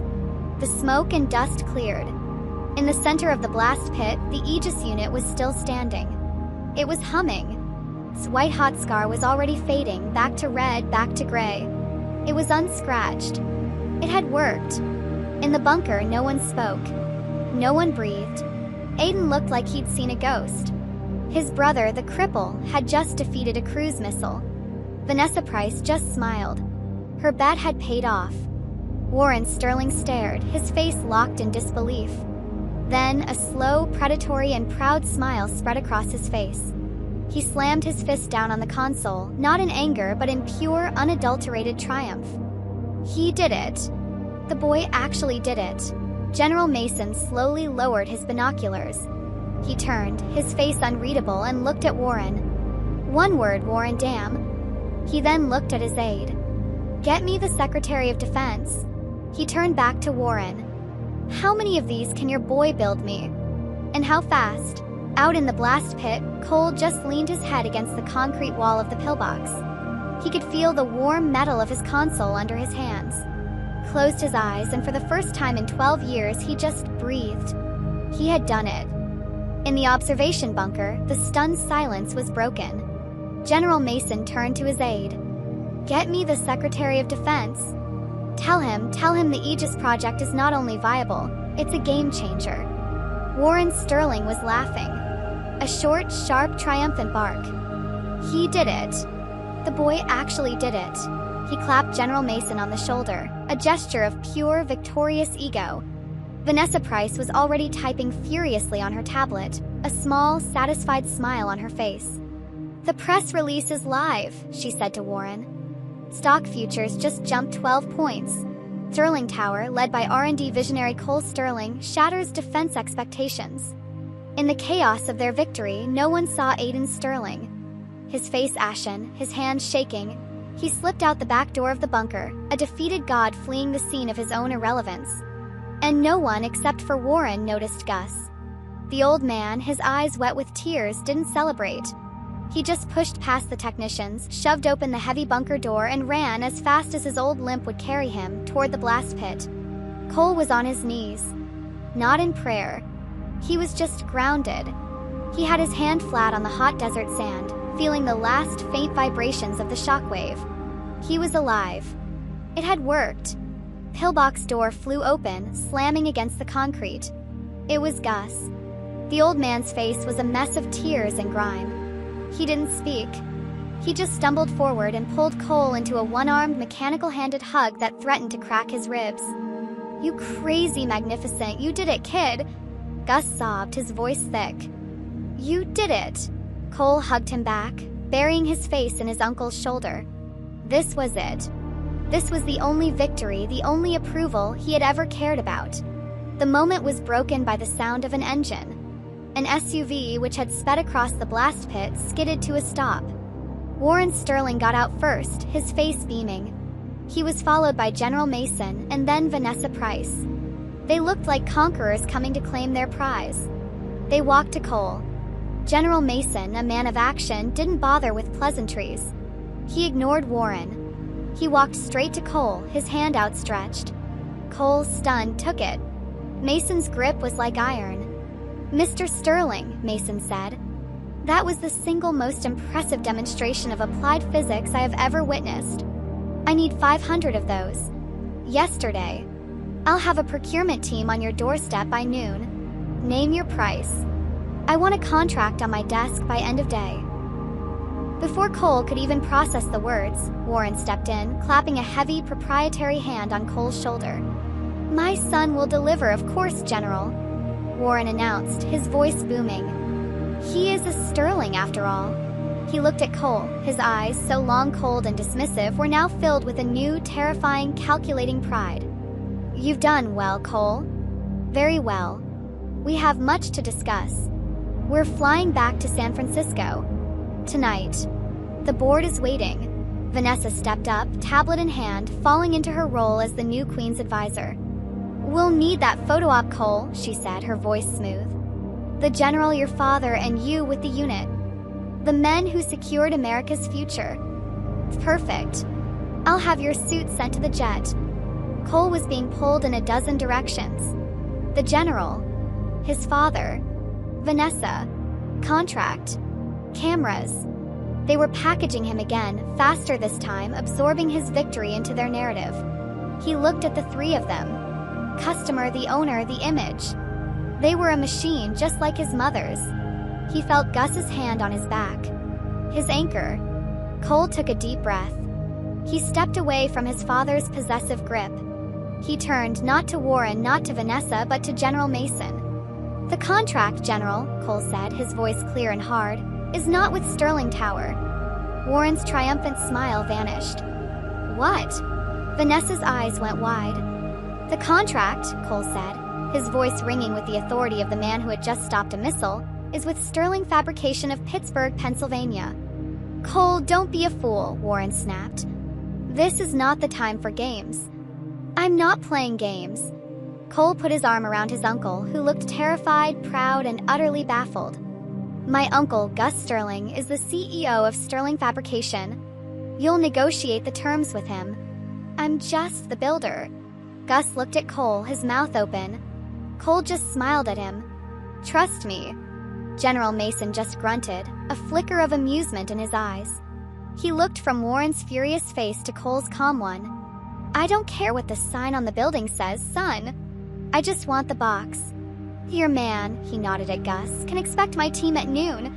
Warren's face was a mask of cold, white-hot fury. He had been checkmated. Again. By his own son. In front of his biggest customer. And Vanessa Price. Vanessa looked like she had just won the lottery. This drama, this power, was so much more interesting than she could have ever imagined. Cole had just declared war on his father after winning his father's war for him. He hadn't just proven his worth. He had just declared his independence. Warren Sterling's face was a mask of cold fury. The triumphant smile he had worn for the general was gone, evaporated by the dry desert air. He was, for the first time in his life, not in control. Cole, he said, his voice a low, dangerous growl. What exactly do you think you're doing? I'm making a deal, father, Cole said, his voice calm. He stood next to Gus, his ground taken. I'm telling the general who holds the patent. I'm telling him who builds the product. This is my contract, boy. Warren snapped. I brought the customer. I own the proving grounds. You are a Sterling and you are my asset. General Mason grunted, his patience gone. I don't have time for this family reunion. I'm a soldier, not a therapist. I am leaving. He turned to Warren, his face hard. Warren, I don't care how you fix your internal drama. You have a customer. I want a product. Then he turned and gave Gus a crisp nod. Mr. Gus Sterling, my team will be at your shop in Pittsburgh. Noon tomorrow. Be ready to talk numbers. The general turned and walked to his SUV, his aides scrambling after him. The shield was gone. It was just family now. Warren stepped closer to Cole, his shadow falling over his son. You just humiliated me. You just tried to cut your own father out in front of the United States military. No, Cole said, his voice as hard as the alloy he'd forged. You cut me out 12 years ago. I'm just stating a fact. We built it. Our shop. Gus's shop. He's the CEO. I'm the chief engineer. That's the deal. Or there is no Aegis. He looked his father dead in the eyes. Go ahead and try to build it without me. Your 50 PhDs couldn't do it. Your golden boy, he jerked his chin at the empty space where Aiden had been, couldn't even source the parts. You need me. And this is my price. It was the perfect threat. Cole wasn't a bitter child anymore. He was the man with the thunderbolts. Warren stared at him, his jaw working silently. He was a king being checkmated by a pawn. And he hated it. But he was a king. He wouldn't just lose. He would adapt. He let out a long, hissing breath. Fine. The word hung in the air. Fine, Warren repeated, his businessman's mask sliding back into place. Have it your way. Sterling Fabrication gets the contract. But you can't build 500 units in that junkyard. It needs expansion. It needs capital. It needs my infrastructure. A partnership, Cole said. A partnership, Warren agreed, his eyes gleaming. Sterling Tower will provide all necessary capital. We will fund the expansion. But we will own 49%. You and Gus, he sneered the name, will own 51%. You get your control. I get my profit. That is my final offer. Cole looked at Gus. Gus, who looked like he was about to have a heart attack, met his gaze. He saw the steel in Cole's eyes. Gus nodded. Deal, Cole said. Warren's smile returned. It was cold. Good. But that's not all. He turned to Vanessa, who had been watching this exchange with the thrilled, silent focus of a predator. You're a builder, Cole, Warren said. A very talented one. But you are not a businessman. You are not a leader. You're an engineer. You'll be too busy in your forge. You need a handler. Someone to manage the PR. The logistics. The brand that you seem to hate so much, but which is about to make you a very, very rich man. He looked at Vanessa. Ms. Price, Warren said. Effective immediately, you are reassigned. You are no longer Sterling Tower's senior brand manager. Your new title is Chief Operating Officer of the new Sterling Fabrication Partnership. Cole felt his blood run cold. Gus tensed. You'll be moving to Pittsburgh, Warren continued, his voice smooth. Your job is to make sure my son has everything he needs to fulfill this contract. You will be his partner, his liaison to the tower. You will handle all non-engineering aspects. You will be his public face. And you, Warren added, his voice dropping, will report directly to me. It was a brilliant, cruel, and perfect move. Warren had just given Aphrodite to Hephaestus. It was a reward, the woman he had just seen his son kiss. It was a spy, a direct line into Cole's operation. And it was the ultimate, final punishment for Aiden, giving his lover to the rival he despised. Cole looked at Vanessa. She was thrilled. This was a promotion. This was the center of the action. This was power. She stepped to Cole's side, placing her hand on his arm, a gesture of public ownership. I told you you'd need me in Nevada, Cole, she whispered, her voice a purr. And I told you you'd need me for what comes next. I look forward to working with you, partner. Cole was trapped. He had won his kingdom, his forge, and his freedom, only to be chained to a goddess he didn't trust. He had his company, but his father had just put a spy in the heart of it. The flight back to Pittsburgh was not celebratory. It was a 3-hour armed truce at 30,000 feet. Warren had taken his own jet back to San Francisco, his rage a palpable, silent thing. Cole learned via cold text from an unknown number that Aiden had been dismissed. He was on a commercial flight back to California, his corporate accounts frozen. He was, for all intents and purposes, in exile. So it was just the new, fractured board of Sterling Fabrication in the Gulf Stream, Cole, the builder, Gus, the new shell-shocked CEO, and Vanessa, the conquering COO. She hadn't waited. The moment the jet was airborne, her laptop was open. We'll need a new logo, she said to the air, not looking at either of them. Something clean, modern. This Sterling Fabrication name is folksy. It's not scalable. I'm thinking Aegis Dynamics. It's strong. It's lean. The name is Sterling Fabrication, Cole said, his voice flat. He was staring out the window at the clouds. It was my uncle's. It stays. Vanessa just smiled, her fingers flying across the keys. We'll table that for our first official meeting. We'll also need to break the lease on this apartment you're living in, Cole. I've already secured the penthouse at the new Three Rivers Tower for you. And one for me. I'm not moving, Cole said. The head of a billion-dollar R&D division doesn't live above the shop, she said, as if stating the weather. It's bad for the brand. We'll discuss it later. When they landed in Pittsburgh, Frank, Sal, and the rest of the small crew were waiting on the tarmac. Gus had called them. They had heard about the test. They weren't employees, they were a conquering army. They cheered, hooting and clapping when Cole and Gus stepped out of the jet. This was their victory.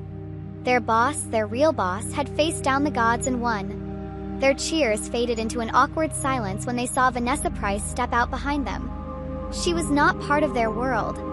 She looked at the cheering, greasy welders, at the rusty hangars, and at the gray Pittsburgh sky, and she looked like she had just purchased all of it. She walked straight past them, toward the car she had apparently arranged. "Gus," she called over her shoulder. "Our first board meeting. In your office. In 1 hour. Send the car for me." She didn't mean his car. She meant her car. An hour later, they were at the small, laminate table in Gus's tiny, wood-paneled office. The same office where Cole, just weeks ago, was a ghost. Gus, as the new CEO, sat awkwardly at the head of his own desk. Cole, as chief engineer, leaned against the wall. Vanessa, as COO, stood. She surveyed the room, the old metal filing cabinets, the faded pin-up calendar from 1993, the mug of cold coffee. "Right," she said. "This all goes. Demolition. I want this entire section, including the apartment above it, torn out. I want glass walls from floor to ceiling. I want a new command center that overlooks the forge floor. I like to be able to see my assets working." "We live here," Gus said, his voice a low rumble. "Not anymore," Vanessa said, tapping her tablet. "Now, to business. Cole, your production plan." Cole, ignoring the insult, pushed a sheet of paper onto the table. "Here. To meet Mason's deadline, we need to triple the workforce. I need 30 more master welders, 10 machinists, and 5 coders. We need 3 new plasma cutters, 12 more TIG welding stations, and we need to retrofit the main bay for a 24/7 assembly line. We need it yesterday." "Good," Vanessa said, barely glancing at the list. "My operations team will handle that. I'll have a procurement team from the tower here by morning. They'll handle the blue-collar expansion." She set her own tablet on the desk. "Now, my agenda. First, branding. The website is archaic. The logo is a joke. I'm bringing in a design team from New York. We'll have a new media package in a week. Second, the facility. It's disgusting. It's a brand liability. We need to project the image of a billion-dollar tech firm, not a garage." "We are a garage," Cole said, his voice rising. "A garage that just won a multi-billion-dollar contract," she retorted, her voice sharp.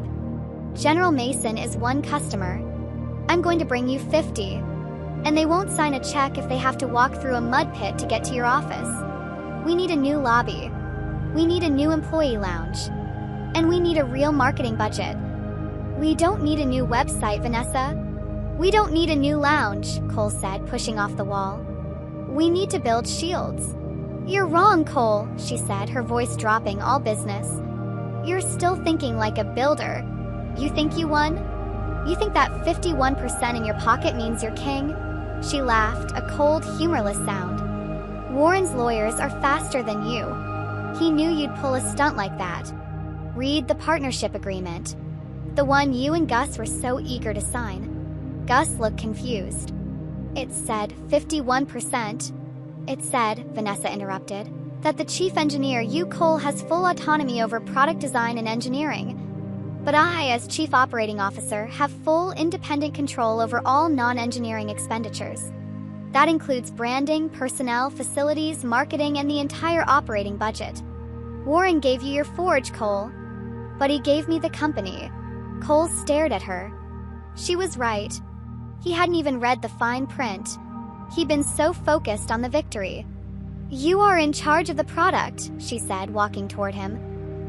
"I am in charge of the rest of the world. So you go ahead and hire your welders. I'll be here, building the empire they work for." He had just won the war, only to find out he'd lost the peace. He was a king in his workshop, but a prisoner in his own company. And the goddess of image was his new jailer. Cole and Gus stood in the small apartment above the office, stunned into silence. Vanessa's parting words, that she controlled the company while he only controlled the product, hung in the air. Her final instruction, delivered with a polite, cruel smile, was, "My demolition team arrives at 0800 tomorrow. I'd have your personal effects removed by then, gentlemen. We're on a tight schedule." It was a declaration of total war. They weren't woken by an alarm clock. They were woken by the sound of it. The groan of heavy machinery, the crunch of metal, and the shattering of glass. 7:59 a.m., a fleet of Sterling Tower construction vehicles dispatched by Vanessa had surrounded the office wing. At 8 a.m., a wrecking ball slammed into the brick wall of Gus's office. Cole and Gus scrambled out of the apartment, grabbing only a few clothes and Cole's laptop. They stood by the main bay door and watched. Gus, his face pale, held an old, framed photograph of his father, the man who had started the shop. The rest of his life, his office, his home was being turned into a pile of rubble. He was homeless. In his own company. Vanessa arrived at 9, stepping out of a black town car. She was wearing a pristine white hard hat, which Cole was sure was custom-made. She was sipping a latte. "Progress, Cole," she said, gesturing to the wreckage. "Isn't it beautiful? We're clearing out the old, making way for the new." The Aegis Dynamics Global Headquarters. The name, Gus growled, is Sterling Fabrication. "Is it?" Vanessa said, raising a perfect eyebrow. "We can discuss that when you have an office to put the sign on." On a small portable television the crew had set up, a morning news report was playing. A disheveled, wild-eyed man was being shoved into a police car. The cheer-in read, "Sterling Air's Public Meltdown." It was Aiden. Disgraced former R&D head Aiden Sterling, the reporter said, was arrested early this morning for assault and public intoxication outside a San Francisco nightclub. Vanessa glanced at the screen, her expression one of mild annoyance. "TSK. So messy. He'll be in a Swiss rehab by noon. Warren doesn't tolerate failure." It was a clear, cold warning to Cole. This is what happens to a Sterling who loses. Cole looked at the rubble of his home. He looked at Gus's heartbroken, angry face. He looked at the image of his ruined brother on the TV. He looked at Vanessa, sipping her coffee, the new queen on her new throne. He realized he couldn't fight her on her terms. She controlled the money, the media, and the demolition crews. He couldn't stop her from building her glass palace. But she had made a mistake. She had given him one kingdom. The one thing she didn't understand. He had to fight her on his terms. "You're right," Cole said, his voice quiet. Vanessa looked at him, surprised. "What?" "It's progress," he said. He walked past her onto the main forge floor. "But per the partnership agreement," he continued, his voice getting louder, "I have full 51% autonomy over product design and engineering. And this open floor plan is a massive security risk for a multi-billion-dollar defense contract. We can't have designers and media teams walking past our most valuable asset." He walked over to his main workbench, pulled a thumb drive from his pocket, and plugged it into his laptop. He brought up a 3D schematic. "What is that?" Vanessa asked, walking over, her smile gone. "It's an engineering expense," Cole said. "I'm requisitioning 60% of the capital expansion budget. We need to build a new secured engineering bay. Immediately. For the product." Her eyes traced the lines on the screen. It wasn't a bay. It was a fortress. It was a building inside the building. A soundproof, EMP-proof, high-security bunker made of reinforced steel and titanium composite. It had its own air supply, its own power generator, and one massive 12-inch thick vault door. A new, state-of-the-art forge. His forge. "That's a very expensive bay, Cole," Vanessa said, her voice tight. He was using her money, Warren's 49%, to build a wall against her. "It's what the product requires," Cole said. "For security. General Mason will approve." "And the entrance?" she asked. "Biometric. Coded to me. And Gus. And our engineering team. No one else. No. No branding teams." She stared at the schematic. He had just drawn a new line in the sand. She could have her glass palace. She could have the company. But he would be the untouchable king of the forge. "You'll need a lot of welders for that," she said, her voice cold. "Good," Cole said, turning to Gus. "Gus. Start hiring." The next 6 weeks were a war of construction. The old, sprawling Sterling fabrication warehouse became a divided kingdom. On the south side, the side with the street access and the new, gleaming entrance, Vanessa's army of corporate contractors built a glass palace. It was a silent, air-conditioned, 2-story corporate center with polished concrete floors, minimalist furniture, and a lobby that looked more like an art gallery. On the north side, separated by a newly erected 50-foot-high reinforced wall, was Cole's kingdom. The core, as his crew had begun to call it. It was a massive, windowless black steel box. A building inside a building. Her side was run by architects in crisp white shirts. His side was run by welders in scorched leather aprons. Her side was quiet, sterile, and smelled of new carpet and industrial cleaning supplies. His side was deafeningly loud, hot, and smelled of ozone, hot metal, and sweat. Gus, the CEO, was the only person with a keycard to both worlds. And he was miserable.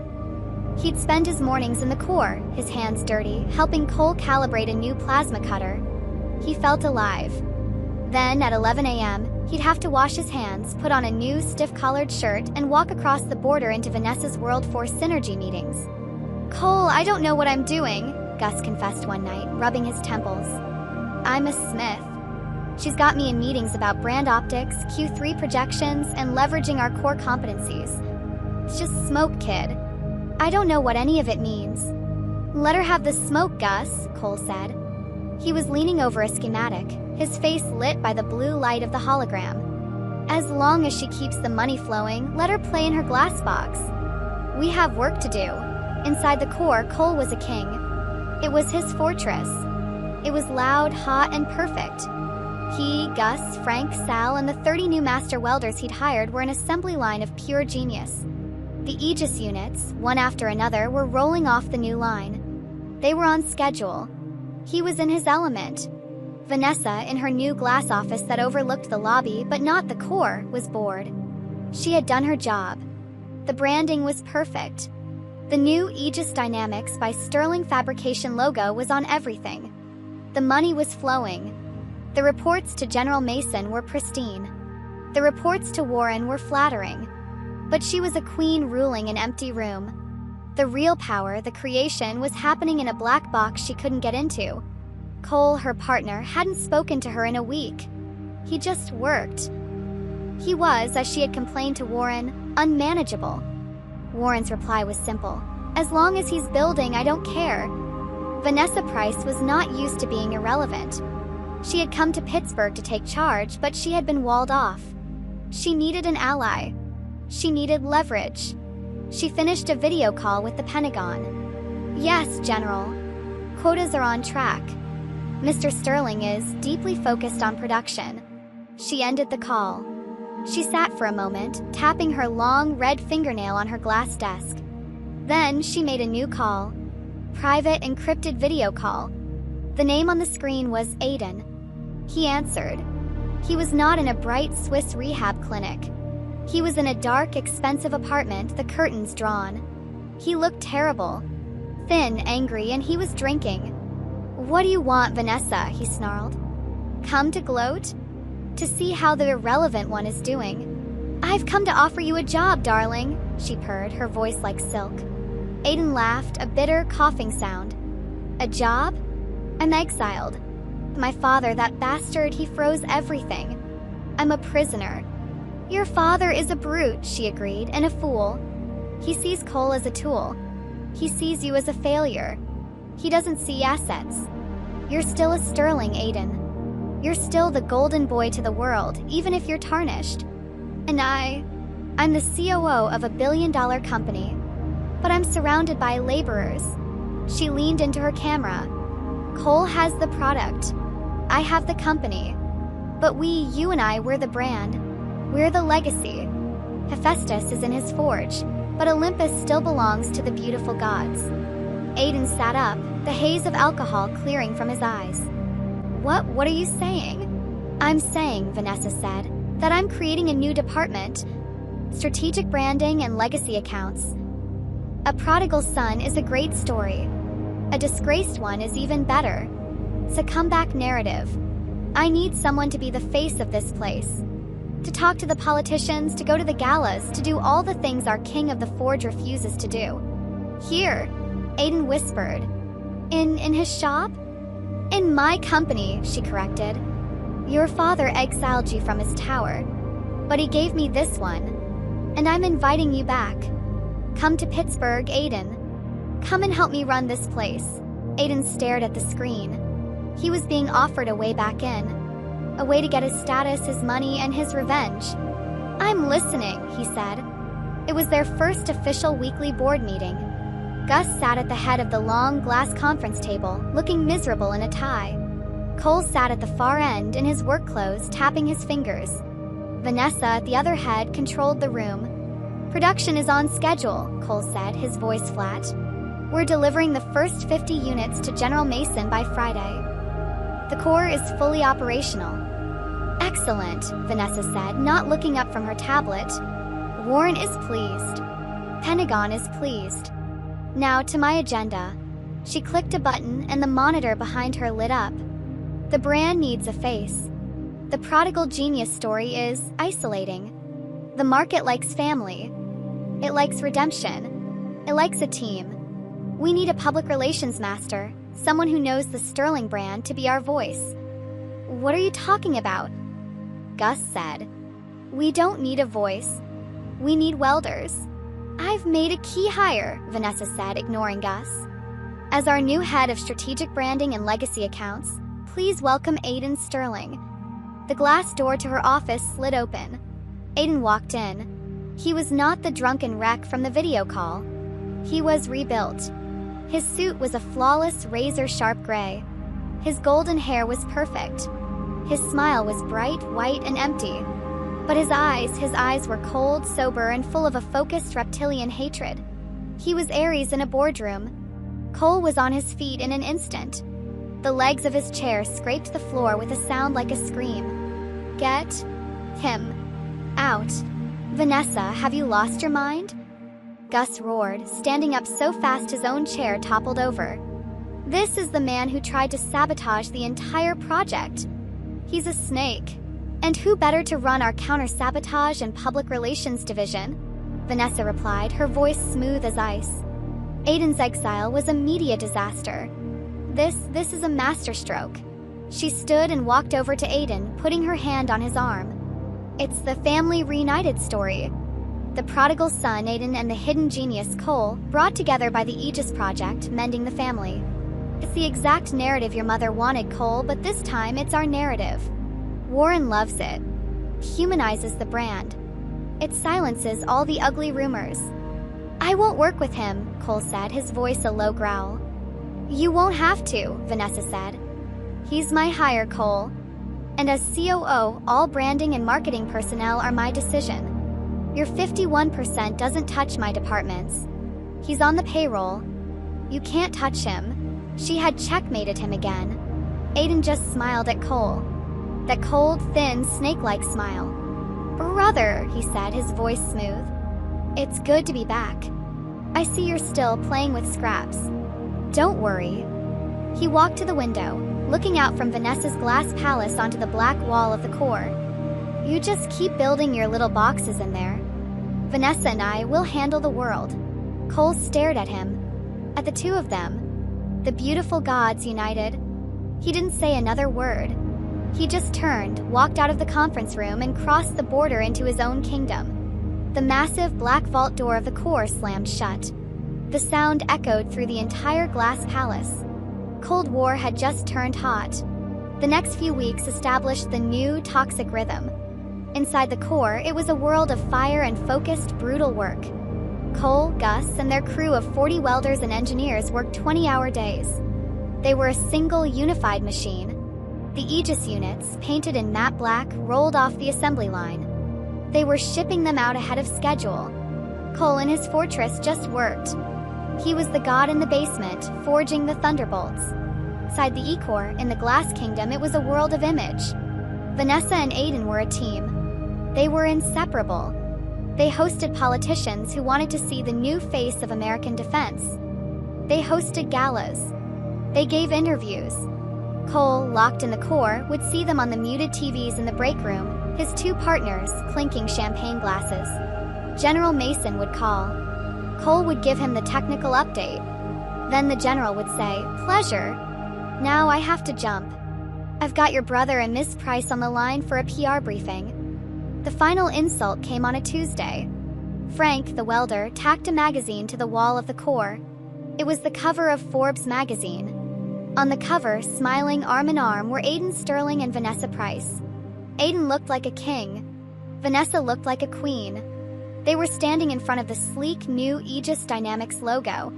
The headline, "The New Sterlings: How Aiden Sterling and Vanessa Price Forged a New Future for the Empire." There was no mention of Cole.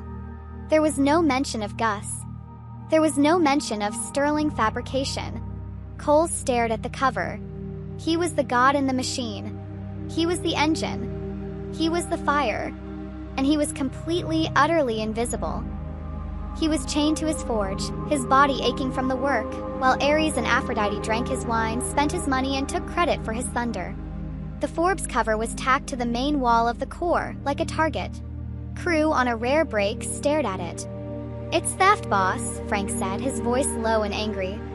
"They're out there drinking champagne on our dime, taking pictures, while we're in here pulling 20-hour shifts. It ain't right." Cole just stared at the smiling, perfect faces of his brother and his partner, Aiden and Vanessa. The new Sterlings. He had been working. He had been building. He had been so focused on the product that he had let them steal the world. "It's not just theft, Frank," Cole said, his voice quiet, cold. "It's a liability." He didn't yell. He didn't throw anything. The rage of the forge wasn't hot, it was cold. It was the focused, patient, calculating rage of a craftsman. He went to his terminal. He was a smith. He understood that to break something, you first had to find its weakest point, its hidden flaw. Vanessa and Aiden thought he was the builder and they were the strategists. They had forgotten he could build anything, including a trap. He was a 51% owner of the partnership. He was the chief engineer.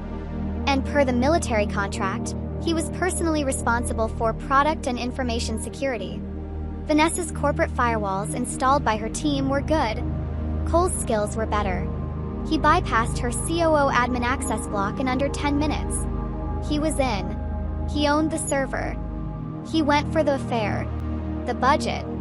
He pulled Vanessa's and Aiden's expense reports for the last 6 weeks. It was exactly what he expected. Hundreds of thousands of dollars billed to Sterling Fabrication. Client entertainment, which were just galas in New York. Wardrobe acquisition, their suits and dresses for the Forbes cover. Private jet travel, to places that had nothing to do with building shields. He was funding their parties. This was the infidelity, written in black and white. It was enough for Gus, as CEO, to fire them for cause. But it wasn't enough. It was messy. Warren could spin it. He could call it standard marketing expenses and just replace them. Cole needed something unbreakable. He needed treason. He dug deeper. He went into Aiden's new strategic branding server. Aiden, the arrogant golden boy, had been sloppy. He'd assumed the cripple in the bunker couldn't touch him. Cole found the encrypted call logs. He ran his decryption algorithm. Calls were to a secure offshore number. A number Cole recognized from his father's old locked files. Private line of Mark Cronin. The rival. The Titan who had lost the Aegis contract. He downloaded the messages. His blood ran cold. Aiden wasn't just stealing glory. He was leaking. He was sending Cronin the Aegis production schedules. He was sending him the shipping manifests for the first delivery to General Mason, scheduled for next week. He was highlighting security vulnerabilities in the transport routes. Aiden was setting Cole up for a catastrophic public failure. He was helping Cronin plan an ambush, a hijack, or an act of corporate sabotage. He was trying to get the military contract canceled. If the delivery failed, it would ruin Cole and Gus. It would destroy Sterling Fabrication. And in the fallout, Warren would have to turn to the only other person who could build a shield, Mark Cronin. Aiden wasn't just trying to win. He was trying to burn the entire kingdom down just to rule the ashes. Cole downloaded everything. The expense reports, call logs, the manifests, the messages. The net was built. It was invisible. It was unbreakable. It was perfect. In the myth, Hephaestus, upon catching Ares and Aphrodite, summoned all the gods to come and laugh at their humiliation. Cole looked at his screen. He was the god of the forge. And it was time to summon the gods. He sent out one simple email. Mandatory emergency board meeting. In 1 hour. Conference room A. He sent it to Gus. He sent it to Vanessa Price. He sent it to Aiden Sterling. And via secure video link, he sent it to Warren Sterling in San Francisco. Then he sent one more courtesy invitation, General Mason at the Pentagon. The subject line was simple: critical security breach and Q3 audit, Aegis project. 1 hour later, they were all in the glass conference room. Vanessa, at the head of the table, looked annoyed, her spa day clearly interrupted. Aiden sat beside her, looking bored and arrogant. Gus sat opposite, looking nervous. On the giant wall screen, two faces appeared. Warren Sterling, looking furious. "This better be worth my time, Cole." And General Mason, his face a mask of stone. "Mr. Sterling, this is highly irregular." The glass door slid open. Cole walked in. He was still in his leather apron, his hands stained. He didn't sit. He walked to the head of the table and plugged his personal laptop into the main screen. "Thank you all for coming," Cole said, his voice quiet. "Get on with it," Warren snapped. "I'm the head of engineering. I'm here to report on a security failure." Vanessa and Aiden shared a confused, arrogant look. They had no idea. "I was running a standard security audit," Cole said, "when I found some irregularities in the COO spending." Vanessa's smile froze. Cole clicked a button. The Forbes cover flashed on the screen, followed by the expense reports. The parties. The jets. The dresses. "But that," Cole said, "is just waste. I'm more concerned with treason." Aiden's face went white. Cole clicked again. The encrypted call logs appeared. The messages to Mark Cronin. The shipping manifests. The ambush plan. The room was silent. Gus looked like he was going to be sick. Warren's face was unreadable. General Mason, his voice a low, deadly growl, was the first to speak. "Mr. Aiden Sterling, you have 5 seconds to explain what I'm looking at before I send a team of Marines to your office." The net had dropped. The room was a tomb. The air was so thin Cole could barely breathe. Aiden's face was a mask of waxy, pale panic. He looked at Vanessa, his eyes begging. "Vanessa, tell them. It's a what-if scenario. A branding exercise. A stress test. Tell them." Vanessa Price looked at Aiden. She looked at the damning evidence on the screen. She looked at the face of General Mason, who looked ready to commit murder. And she looked at Warren Sterling, who looked ready to authorize it. She saw her career, her ambitions, her entire life evaporating in an instant. She made the only choice a pragmatist could make. She cut the infected limb. I had no idea," she whispered, her voice trembling but her eyes hard. She turned to the screen, to Warren. "Warren? General, I hired him to run branding. I never authorized this. I had no access to his private logs. This is monstrous. He acted alone. She had just thrown Ares to the wolves to save herself." But Warren Sterling's face was purple. He wasn't just angry. He was beyond rage.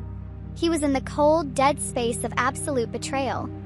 "Aiden!" he roared, his voice so loud it distorted the speakers. The Zeus Thunderbolt had finally arrived. You traitor. You useless, pathetic.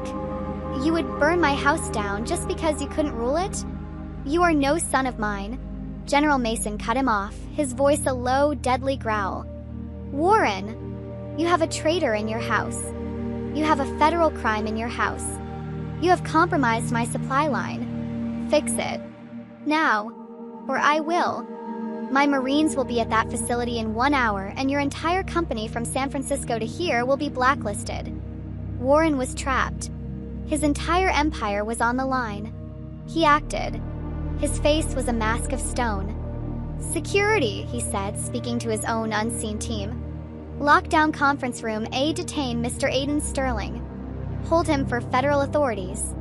"No!" Aiden screamed. "Father!" "No!" He ran for the door. It was already locked. He banged on the glass just as the main doors burst open. It wasn't the local police.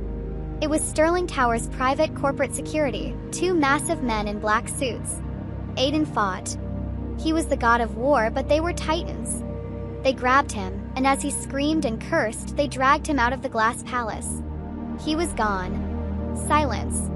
Vanessa was trembling, but she was still trying to find a way out. "Warren," she whispered. "Warren, I can fix this. The PR can spin this. I'll frame Aiden as a lone wolf operative."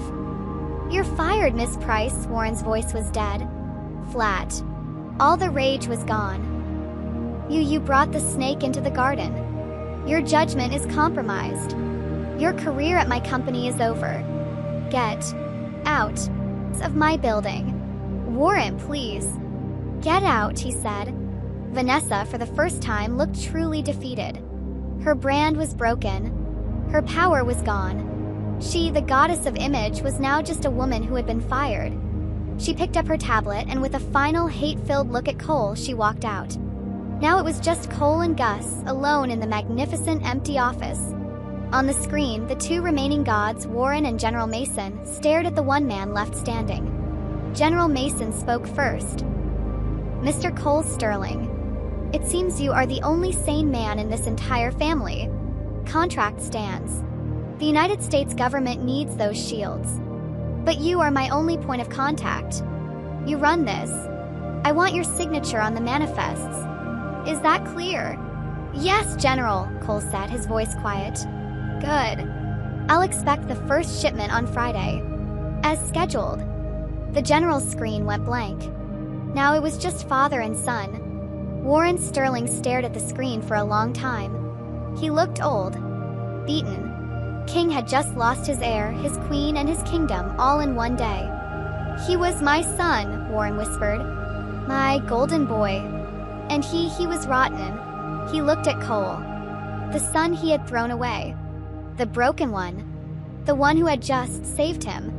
"The partnership, it's dissolved," Warren said, his voice tired. "The 49%, it's yours, Cole. All of it. The Aegis Project. The company. Sterling Fabrication. It's yours."